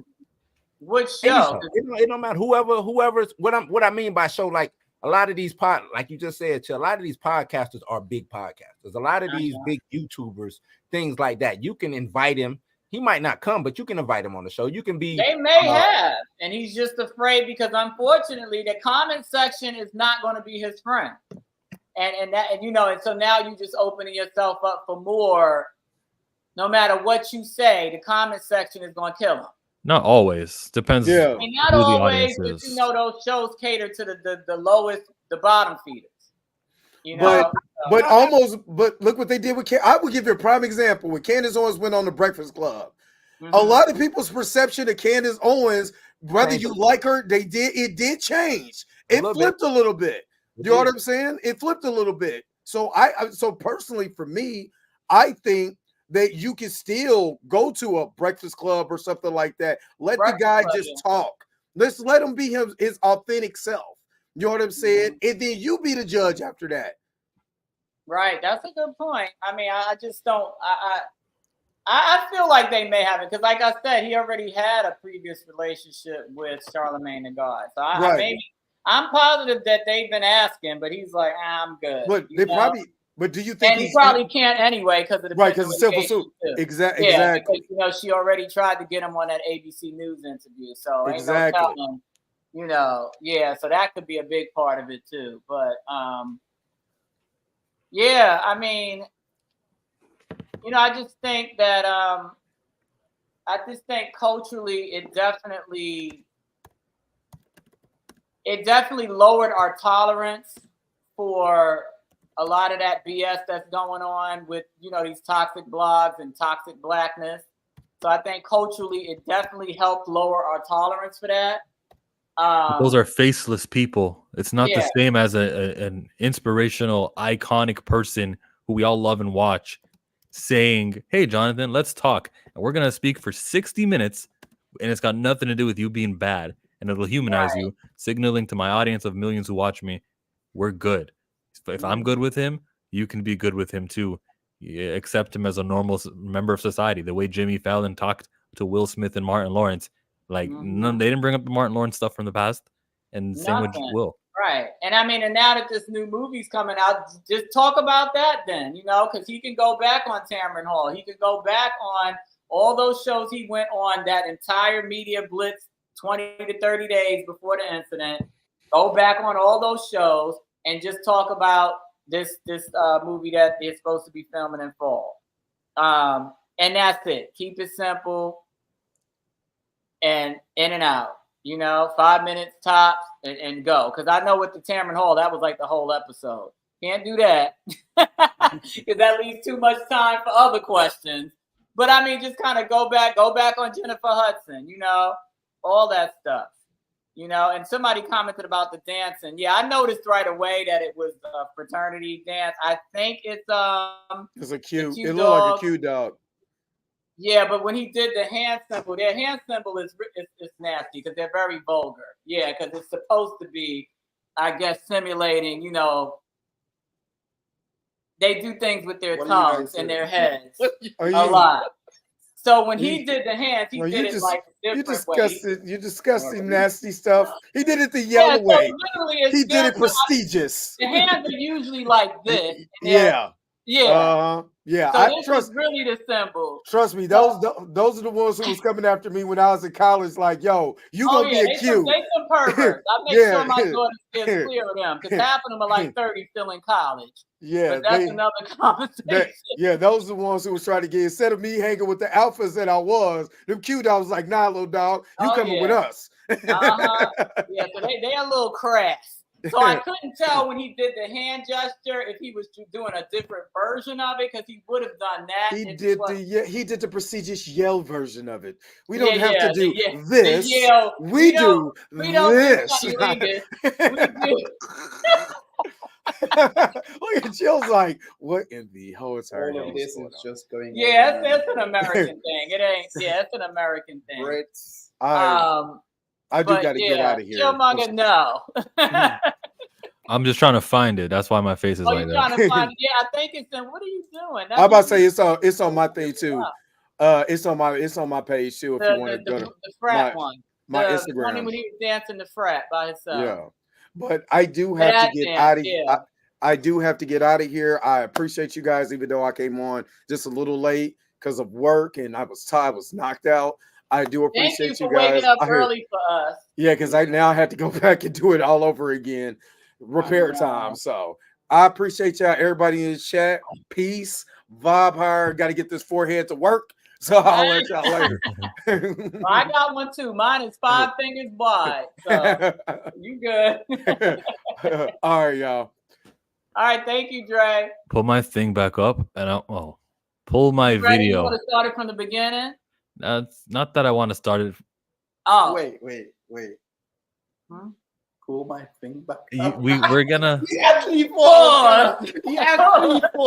You're gonna say that without saying pause. Without saying pause. And I was just gonna let it go. You was gonna say pull my thing back up. Are you sure, Chill? Are you sure? I got 21 years in the game for a reason.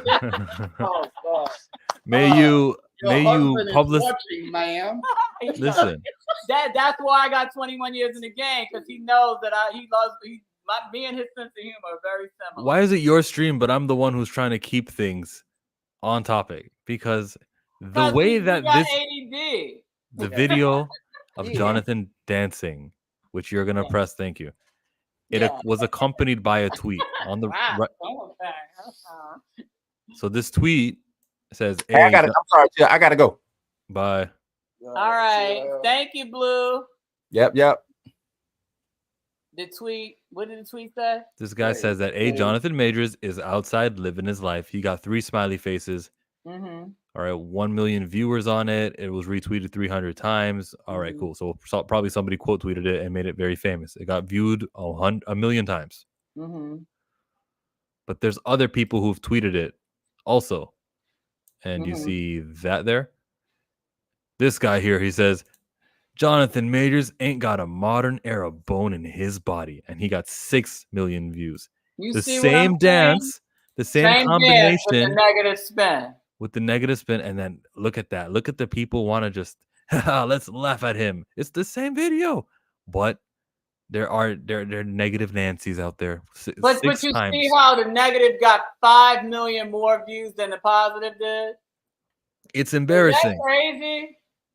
But that also speaks to how this whole thing has impacted the culture, because it's like people just want to see negativity. They don't want to see people being happy. They don't want to see this dude. And clearly he was playing around. You know what I'm saying? He was not doing that dance. You can take it off. He was not doing that dance like seriously, like he was a serious, take me seriously because I'm cutting the rug. He clearly was being facetious, because at the end he did like this little chuckle, like this little shy chuckle, and shuffled off. So why are y'all trying to act like he was being serious and was ready to be drafted by the Alvin Ailey dancers? And like, I mean, it's so gross. It's disgusting. To play devil's advocate, let's be real. I mean, if you do embarrassing, what I'm trying to say is that he should have known that on some level that was going to be. I don't know though, because I sent it to my husband. Yeah.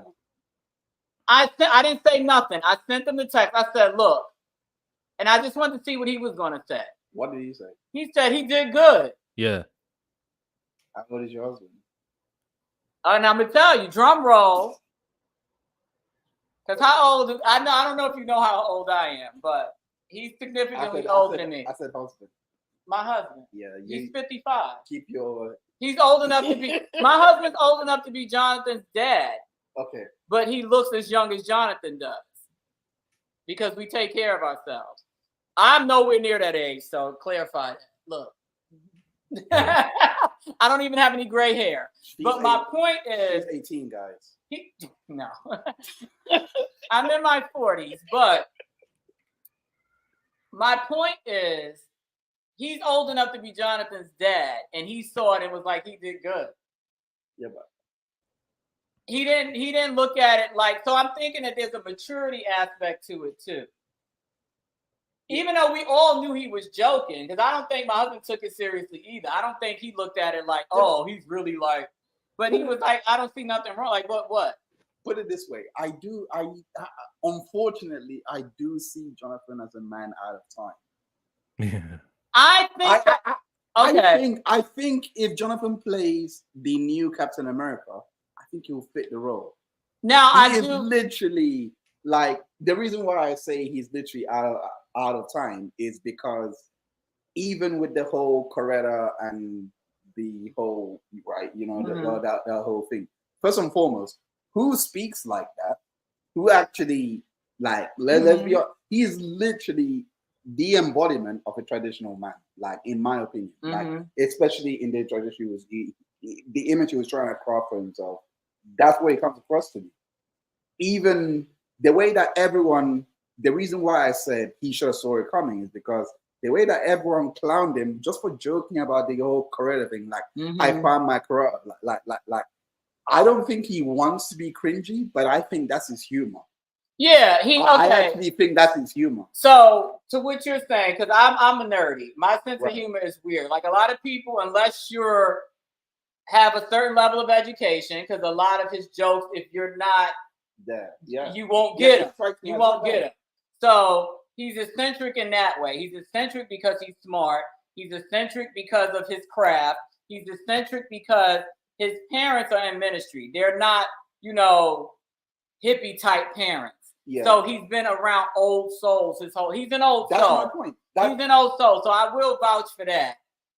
When you'll say, when you say time traveler type thing, because he's an old soul. Right. My 16-year-old, I call her grandma. She's been here before. because she's 16, but she's more disciplined and regimented than I am at my age. Some people are just old. They're just born old. Like they're just, anybody like that, Chill, with whatever age you are, they're just older. They act older. They carry themselves older. They dress more mature than somebody. Let's say if you were 28. Right. They dress more mature than somebody that's normally 28 because they're just older souls. There's nothing wrong with that, by the way. Right. I mean, we're all awkward in one way or another. No, what I'm trying to say was like, there is nothing wrong with the way he wants to be. I'm just saying, like, should he have foreseen in one way or the other that probably it would have been? But then I don't know if he knew he was being recorded because that's clearly somebody's phone camera. And he was so into whatever he was doing, and this person was itching so bad to leak it. And a person who's got 300 followers decided to quote it the way that he quoted it at 1:18 p.m. and post it out there. What's good is that there was somebody else, the second version, who's got way more followers, who said, I'm going to take that word for word. I'm going to take both of those dances, the video, repurpose it, change the words now. And an hour later, I'm going to post it. I hope more people see it from my feed, this guy who's got 100K subs. And so there's people doing like damage control. And I don't know who it was. I don't know that person on that YouTube or that Twitter account. But there's a group effort of conscious people who want things to go right. I wish, you remember when, what's her name? Cheyenne Whitesheet is her name? When she posted, so when she goes, this is Jonathan berating Stephanie. And then we got to hear that. If I saw it the minute that it was posted. I wish that I would have took that audio, repurposed it using my own words, put it out there so that the first introduction to this isn't Jonathan berates. It would be something else. The caption would be, wait, you mean this is supposed to make Jonathan look bad? Nah, he has a reckless girl. I would have said something like that. I would have thought it through, put it out there, and made sure that gets multiplied, retweeted instead of hers. Right. Exactly. And I think that's, to anyone listening, you should be retweeting the things you support, finding the caption, because other people are going to take the same post with their own spin on it. Out of context. So go find whichever one is popular, whichever one's already kind of have a few thousand already retweeted, and retweet that one. And throw off the whole vibe of everything because they're miserable. It's crazy. But like I said, I think that's another impact on the culture, or maybe we're just noticing it because it's something that we're vested in, is how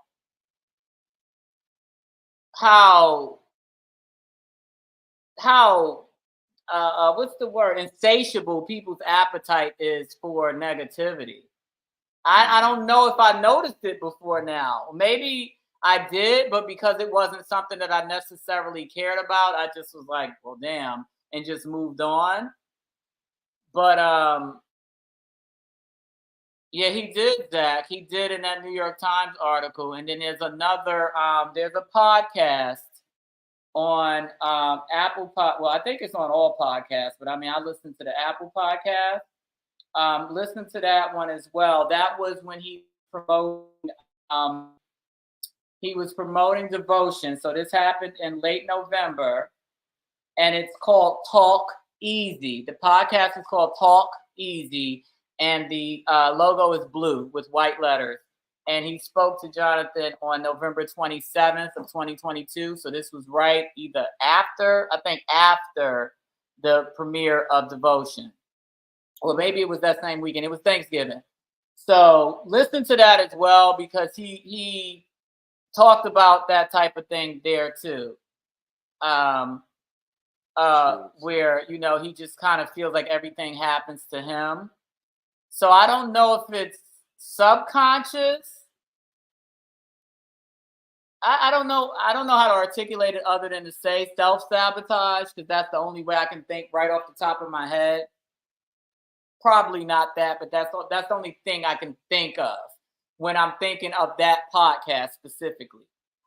Where you always feel like everything that you do good has to be met with something bad in order to balance the scales. Because some people, that's just how, we we learn to navigate in a world where we, you know, something really good happens, so you feel like, oh, this can't too good to be true. Something bad is about to happen. You know, that's kind of like what he touched on in that podcast. And then like who said that? I can't remember who said it, but somebody said where he said something, the boogeyman was out to get him. That was a New York Times interview that he did. I want to say around the same time or shortly thereafter. So, you know, it's I don't know if some of it is just happenstance or if some of it is like self-fulfilling prophecy. But I'm hoping that too, from a cultural perspective, that we kind of look at him and see ourselves. Because I said that before, whether you're a male or female, look at him and see yourself in the sense of this could be you, this could happen to you. Maybe certain things that he does and says that you might, you know, see yourself doing and saying, and you're like, is this working for me, right? Or, you know, just I think a lot of, if you go back and read a lot of those interviews and stuff, they give you a glimpse, because I don't know if we're going to get any more interviews in the near future, and I'm sure they won't be as transparent as they were, because now everything he says and does is going to be overanalyzed. Yeah, but why don't you overanalyze the things from the past that he was providing? He has all these quotes. Yeah. Oh no, there's a lot of quotes, but then I don't even know if he's that same person. You know what I mean? So we'd also want to be careful not to look at a lot of that stuff. And it was really telling at the time. Look at a lot of that stuff that he said, and even times that he may have cried during interviews about different things that he talked about in his personal life. You know, you don't want to hold that against him if he got over it or if he was able to overcome it either, you know? But it does give you a glimpse into the psyche, because regardless of whether you get over things or you get healed or you get therapy for certain things, your personality is your personality, right? And it's just how you cope within that personality that makes the difference in your outcomes. But it doesn't change you completely as a person. It just teaches you better ways of coping and dealing with those personality issues. So like you said, Chill, yeah, go back and read that stuff, but don't read it with the lens of, oh, that's what's wrong with him. Oh, that's why he did that. Look at it from the lens of, well, shit, I think like that sometimes too. And this affects how I make these kind of decisions. You know what I mean? You're going to look at this answer from the lens of he's a fortune teller. Oh, yeah. I think did it feel like the system was stacked up against you when you were... Sorry, what did you say? I think he has some kind of prophetic gift too, from a spiritual standpoint anyway. Oh, I just think he's pessimistic and he knows that the system is stacked up. Did it feel like the system was stacked up against you when you were a kid? Did you, in layman's terms? Yeah. Go ahead. Feel like you were like, well, I got news for you. The system's still stacked up against me. Yeah. If you take the posters down, you know, you're just going to a store, going to a gas station. The system's not room for you. It's not pro. It's not. Nope. It doesn't got my back at all. You know. But there's something, and that's why one reason I want to play the role, because there is also something in. You can go see the full version. We don't want to get hurt by Josh Horowitz on his Happy, Sad, Confused podcast from a year ago. Right. He posted this 1 year ago on the 2nd of March. Okay. Didn't he say that also when he was at the Hollywood Unlocked? Hey, listen, the way that they made me feel didn't matter about all it is. Jonathan Majors, all the movies. The when I interacted with the police, none of it mattered. Yeah. Mm-hmm. Right. And I mean, he's still that guy, but I think that whatever help he's getting, you know, like I said, you just learn to recognize those thoughts and those behaviors and regulate them. But you're still who you are. We are who we are. You know, we don't want to reinvent ourselves. We just want to renovate. We want to renovate, but not reinvent, you know?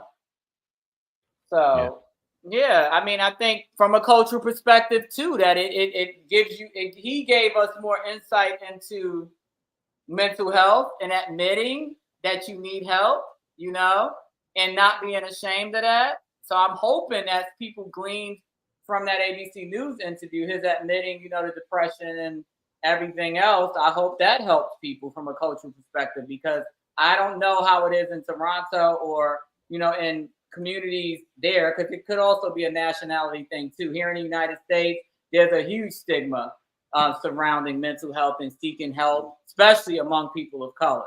And as a former educator, I can tell you that for a fact. There were kids that we knew needed help and the parents refused.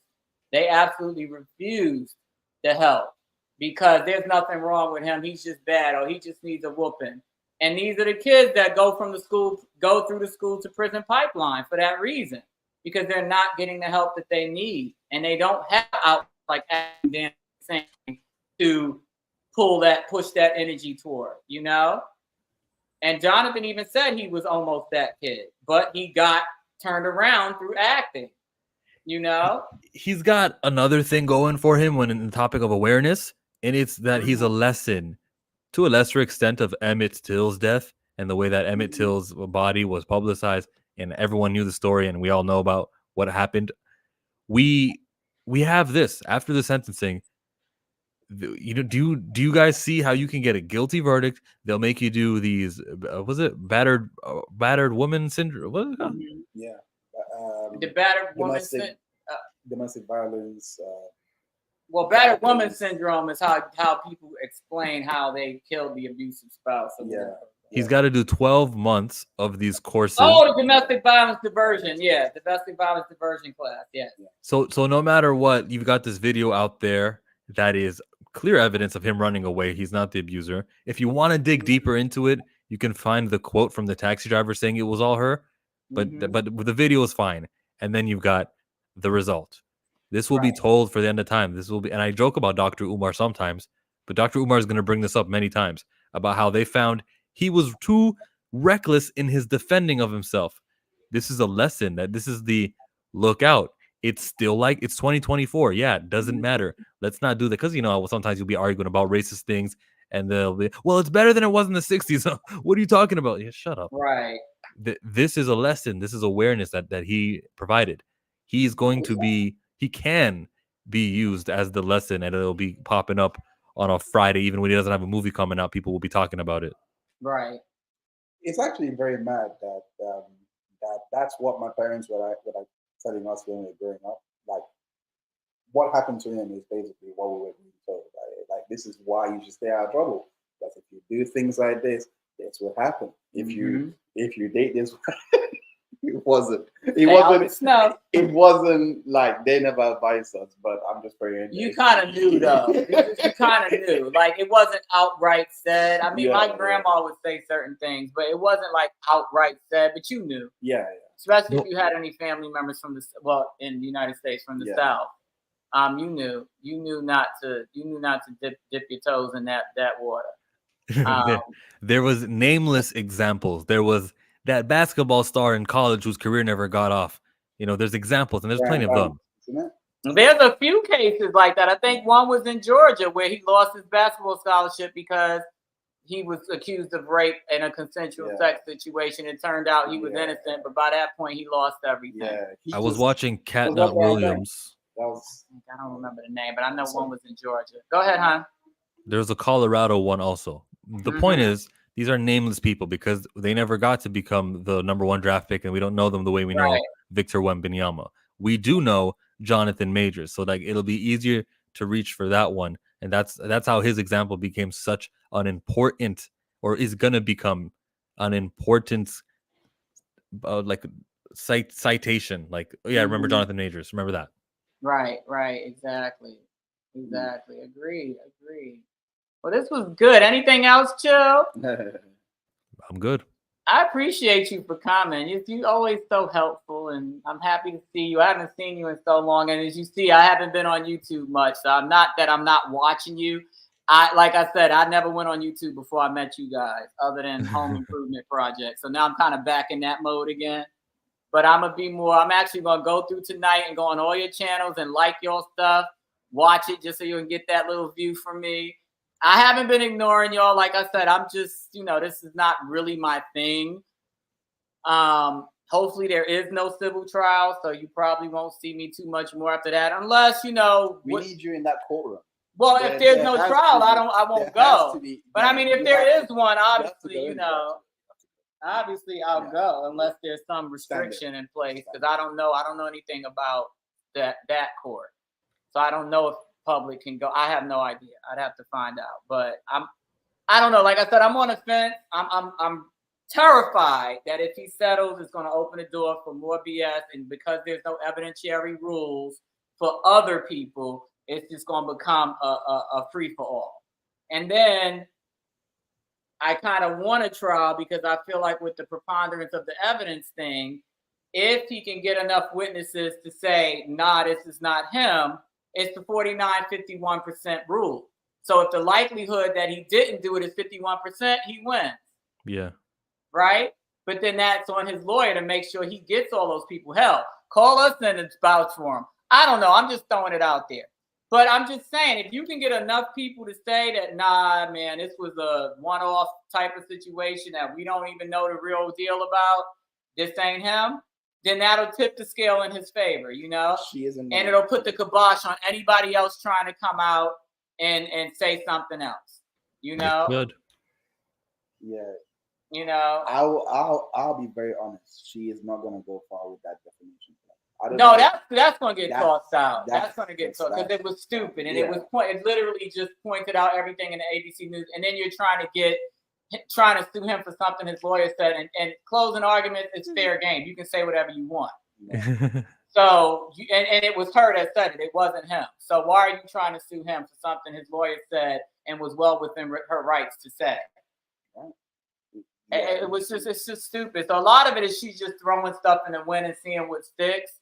So that's my only reason for kind of sort of wanting a trial, because I feel like if they get the right witnesses and the right strategy in place, it'll stop the train in its tracks and nobody else will try to come out and try to leak stuff, and you know what I mean? And I don't know. Tracy, I have no idea about the appeal. That was way back in March. Yeah. Unless New York is behind in uploading all that stuff, it's not there. Maybe that's why he wants to delay the civil case. Let me see if I can get this appeal, because it could very well have been filed, but New York is so behind in uploading documents. I don't know if they're behind or they do it deliberately. I have no idea. But there's nothing in any of those databases. The only thing that's updated frequently, like daily, is the federal, and that's why we were able to pull that civil case stuff, because that's federal. But on anything on a state level, it's at their discretion whether or not they want to upload it and when they want to upload it. So mess around, they'll probably wait till this is completely done and then upload the stuff. It's a big waiting game, but he's still in the mud because he has to do the weekly courses, and that began in February, didn't it? Or did they already count? It began April, the day of sentencing. So the clock started the day of sentencing. For him to start, the day or within days of sentencing, because they had already identified a program that day in California. So we're on month 4. We've got 8 more months of I mean, Jonathan has to do 8 more months of just sitting in front of a Zoom call and doing this thing. He'll be on set in Saskatchewan because they said it was in LA. He's going to be in Canada shooting this movie, though. Well, yeah, he'll have to do those in Zoom. Yeah, the judge said that if he can prove that, because they're going to have a compliance hearing in September, mid-September, and I guess that'll be the time that he confirms that he's going to be doing that movie. And the judge said that if you can prove that you have employment outside of California, I will grant you the ability to do your classes virtually. But you have to go in person for the time being. Yeah, and what I take from that is that the conversations were already had, the agreements were already made, that he knew he was doing. Both sides. But we didn't know about the movie. I mean, the conversations between the movie producer and Jonathan. But for them to suggest that in April, it's not like, I don't know, maybe he will be in Canada. They knew he was going to be in Canada in April. We just started hearing about Merciless in June. You can see on my whenever I post the video. It's not that far off, right? He probably was in talks. Or because the judge did say before he said all that, I'm not trying to keep you from working. Yes. So the judge did say those specific words. Yeah, he's got to pretend like he's the good guy now. He got what he wanted. He got the not guilty, the guilty conviction for one of them. Right. Because he seemed a lot more fair come sentencing time.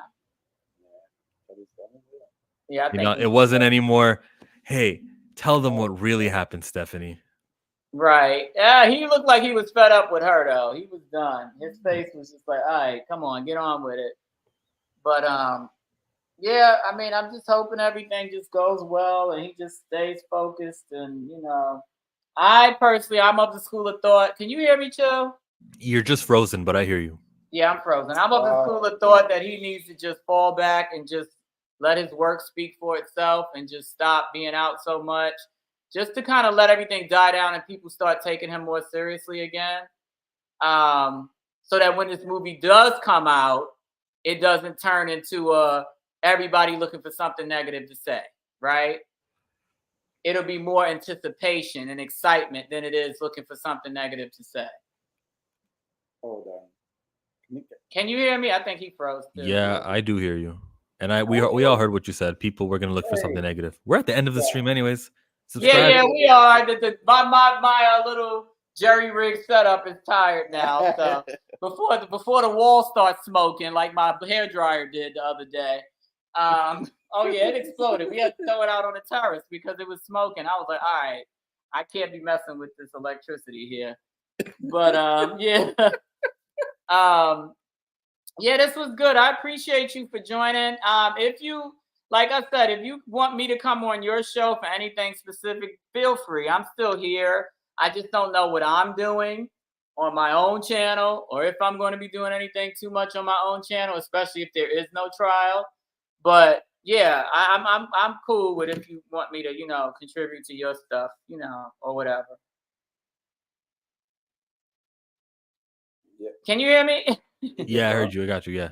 Yeah, look. I just muted myself. I was doing something on the side tabs. Oh no, you're fine. You're fine. But I think my computer just white screened, so I guess that's a sign that we need to go. Oh no, it's back on. Oh yeah, it's back. It white screened. It just did the white screen of doom. I know what happened. But I mean, it's all good. I think we're ready to head out. But guys, thank you guys for joining us. Make sure that you watch on the replay. And yeah, just stay. What you doing? Okay, I have to change the camera up. Oh, okay. Well, keep vibing. Like Dre said, keep vibing high. Oh God. Keep vibing high, y'all. Oh my God. And thank you for joining us. She's cringe. She's so cringe. Me? All right, let's see. No, I'm joking. Let's read out a couple of chats. Let's read a couple of the chats. I agree with Danny here, but that white woman has gone on my nerves. Sneaky tactic. I want to go back to a point that Aisha Kenya made, actually. Let me actually go back to that. Yeah, like Britney Spears is another one that they just always looking for something. She said Aisha said he is awkward and that's okay, hence why he probably dated white women. Black women might have clowned him in the past for that. I can relate to this. I'm not gonna lie. You can't relate to this. You are not a Hollywood movie star on set in location for 60 days, and it just so happens that there's a woman there, and you're like, all right. So I think what Hines is trying to say, and a lot of celebrities have said that. Dennis Rodman said it. Who's the football player that's broke now? Terrell Owens. Terrell Owens said it, that growing up they were called ugly, and only girls that actually found them attractive were the white girls. And Jonathan hinted around at that. He did, Aisha. But I feel like on the flip side of that, once you get out of your neighborhood and out of your immediate surroundings where that type of mentality exists, I don't think that should be the go-to excuse anymore, because now you see that it's not just white women that like you now. He can see that now just by being a celebrity, that I want to say out of 100 black women, probably 80 of them find them attractive now, right? No, like, I don't think you understand the damage that. Oh, it does a lot of damage. No, I know. Black women, like, yeah, because we're second to none with clowning. I'd rather get clowned by a white. I'm just saying. Because they don't know what to say to hurt you. No, he's right. He's right, because a white or non-black woman, it could be anybody, Hispanic, Asian, whatever. They don't know what to say to get to you the way a black woman does. Because you don't know. I mean, you don't know our. I mean, they don't know our trigger points. Yeah. Right. They don't know what they can say to you as a black man to tear you down like a black woman would. So I get what you're saying in that regard. Hines, what did they say to you? He said, what did they say to you? He wants to know. They say, you little anime monkey D Luffy looking. Yeah. Oh, wow. He said anime. Oh, wow. Nah, I was just cool, fruity. I know what I get it. Yeah, because if you don't act a certain way, then they automatically assume that you're a friend of Dorothy, as the old people say. Dorothy. Oh wow. A friend of Dorothy. Because you're not acting like a thug, so you're gay. Yeah. Pretty much. Or like Chill, he wears his hair long and he's real proud of his golden locks. That's gay. You know what I'm saying? Like stuff like that. So Wonder Woman agreed with me. I think it's the opposite. Thank you, Wonder Woman. I think so too, because he's not going to be taken seriously as long as he keeps putting himself in positions to be overanalyzed and joked on. And that's literally what people are looking for. People see these pictures and they're not even looking for anything other than to say something negative about what he's wearing, how he's looking, what he's saying. You know what I'm saying? What he's and the doing. good thing is, we know the bag of tricks. We know it's going to be jokes about being old-fashioned, and we know that there's going to be jokes about Megan Good and how he fakes things for PR. That's all we need. Like, all right, good to know. I know that every single time I do something with Megan Good, an interview where we're dancing and singing, if we're singing a song in an interview, they're going to say that we're forcing it. We know the bag, so act accordingly. Now, dress in a way that they're not gonna make fun of you for having loose threads or having like baggy clothing, or just stop it because it's not working. You know what I'm saying? Just stop it. Stop it. Because if you thinking that you keep pushing it, it's not making it any better. It's getting worse. So just stop. It's not working. It's not doing what you thought it would do. Like you said, every time you do it, it's the same results. It's the same types of comments, and it's just getting worse and worse and worse. And it's not going to be good press come time to film that movie. So now you need to just go ghost, focus on your craft, do your method acting thing or whatever it is that you do to prepare, and come out swinging and get that movie in the top 10 for the release. Right. Are we frozen again? I agree, Valeria. No, we're not frozen. I totally agree, and I've said that too. I feel like giving attention to the negative sources, you're giving them more follows, despite the fact that you feel like you're putting them on blast. You're giving them more follows. You can repeat what they said without identifying them. And you're not changing anyone's mind when you say, "This is bad. You shouldn't post this. You should take it down." That's not happening. The engagement, all that stuff that you guys are giving to these bum ass clips who want to do damage, if you give it to him like a brand new, fresh 30 minutes ago, it was just posted. Yeah, thanks to your engagement, the computer now thinks that, oh, look, it's only been out for 30 minutes and it's got this many comments and this much, interaction. That must mean that we'll expand who gets to see it. That's how it works. And that's why I'm always frustrated when I see,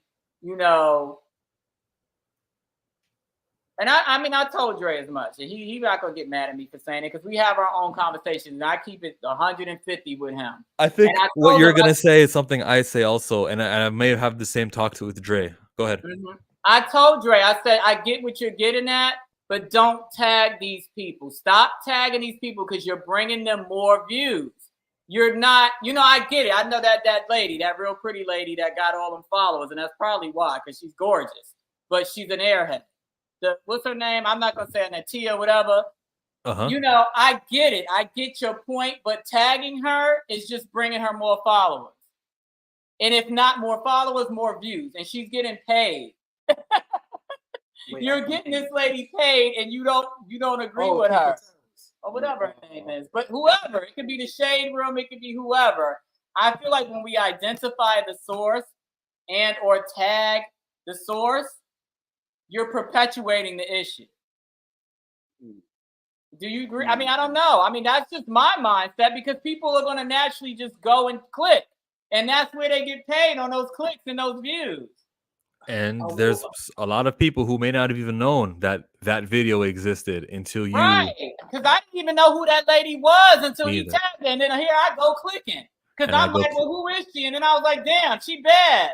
I'm looking at how pretty she is. And I just gave her a click. I'm like, damn. I didn't mean to click on that. I think that if a tree falls in a forest, but no one's there to hear it, it does not make a sound. Right. It doesn't make a sound. Right. Did anybody really did it? I still think that we should rebuttal some of the things that you can rebut it without tagging them and leading people to them.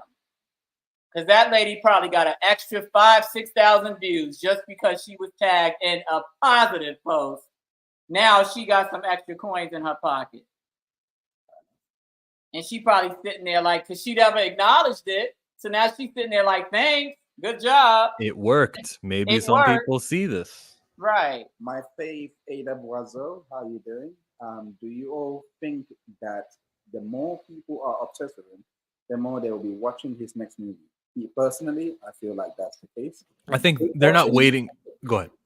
As long as the movie doesn't go straight to streaming, people that actually like him will go see it. Okay. The problem with straight to streaming stuff is you're going to get curiosity watchers, whether they like it or not, because it's included in their monthly plan, right? When you have to actually pay for that ticket and take a trip to that theater, those are the real people. Those are the real fans that either are going hard for him or straddling the fence and want to see what he's going to do. Then the so opposite. They're willing to pay that money and burn that gas. His enemies are everyone in the courtroom, so that's major media. Mm-hmm. And then there's also he dated a white woman crowd who hate him. Which is so stupid to me. I'm just like, what? Oh, come on. When I did the stream, you all were like looking at me like, hey, you look like you still do look like the type. Now that I've seen you in person, I'm like, oh, definitely. He definitely be skiing the slopes. But it's all good though, because I mean he said why. I mean, and I can understand why. I know how cruel, especially as children, Black girls can be toward the uncool Black guy. Especially if you're from because I know in New York, it's just like London, it's everybody's there.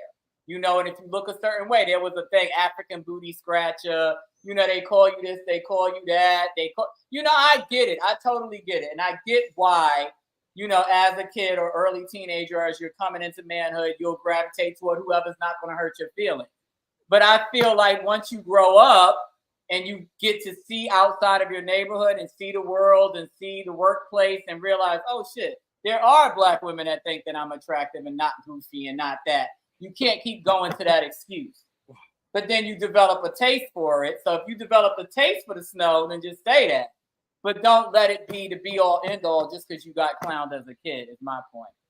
Yeah, but all I was saying was, you guys do care about the interracial marriage because you guys asked me. That's all. Oh no, we were just clowning you at one point, but then I'm like, I feel like it's true though.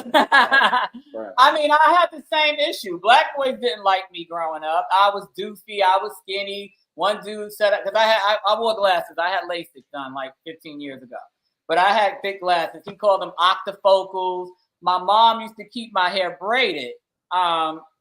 That culturally, that's what we did. And I had long hair growing up, so she kept it in cornrows. She kept it in box braid. They used to call me Medusa. I was always tall with big feet. Like the wrestler? Medusa, with the snakes on her hair. They used to call me Medusa. All the Black boys. So for a long time, up until maybe early high school, I only liked Hispanic guys, or I would watch MTV, and I only liked white guys. There were no white guys where I lived. So the closest thing was the Puerto Rican guy, right?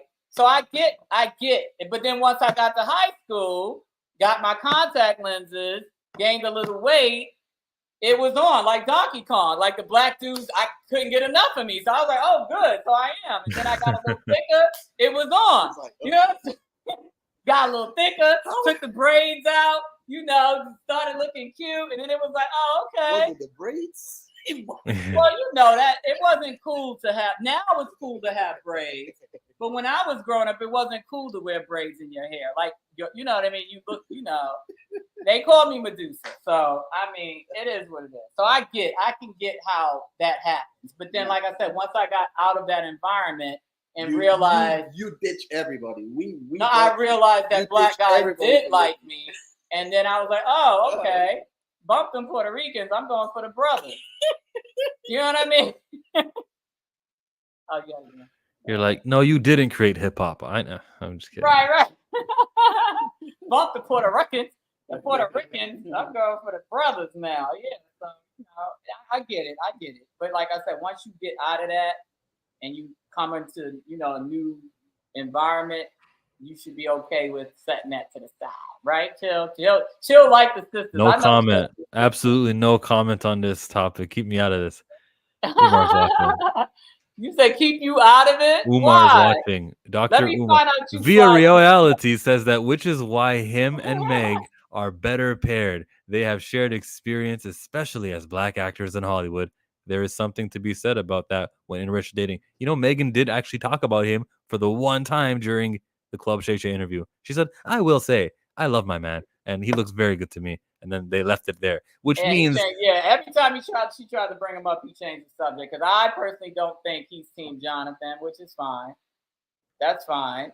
No, that's not how I read it. I read it as, before this interview begins, here's what we're not going to talk about, Jonathan Majors. So that's why it wasn't brought up during the whole interview.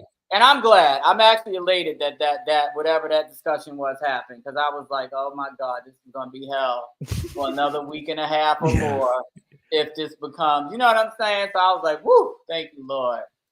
But even what she said, you could use against her if you really wanted to. But I didn't see any of them. I didn't see really nothing to use against. Right? I mean, that's your perspective. Obviously, I would hope so. You laying with him every night, right? I mean, if I put my head to it and I really use my imagination, you could use those words that Megan used to be like, think of bad things. I just don't want to put it out in the air.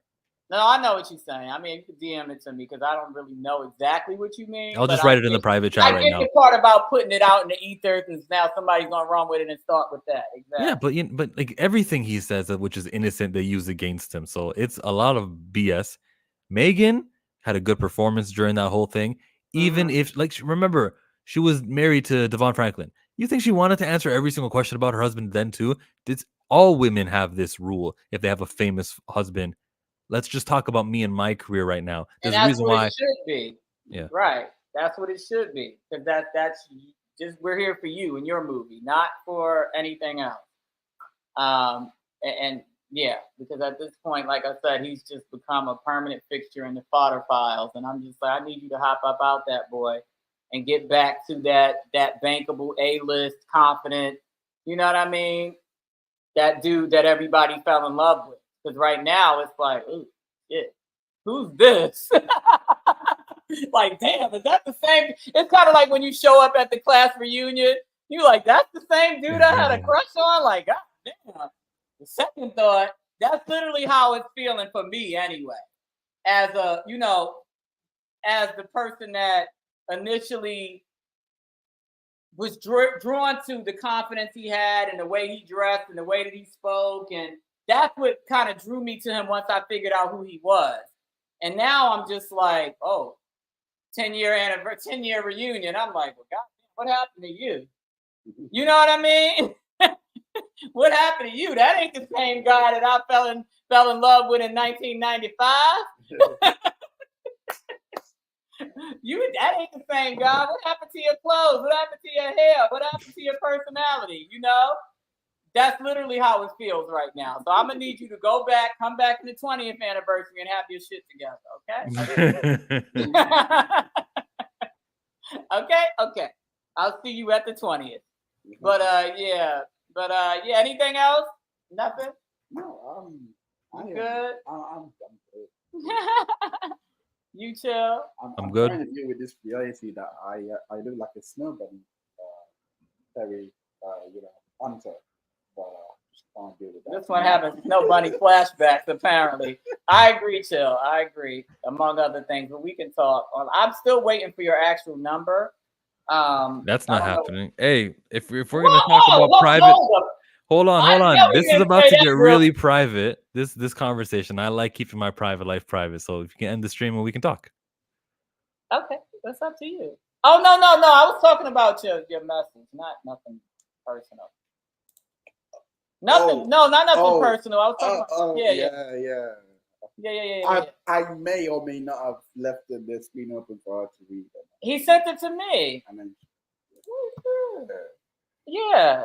Right. No, and I said I agree, but among other things, right. I understood. Yeah. So like on the top right, there's end stream. That's right. Exactly. Good night. Thank you guys for joining. I appreciate it. Hopefully I'll see y'all soon again because it is bedtime in London. Peace. Good night, y'all. Night.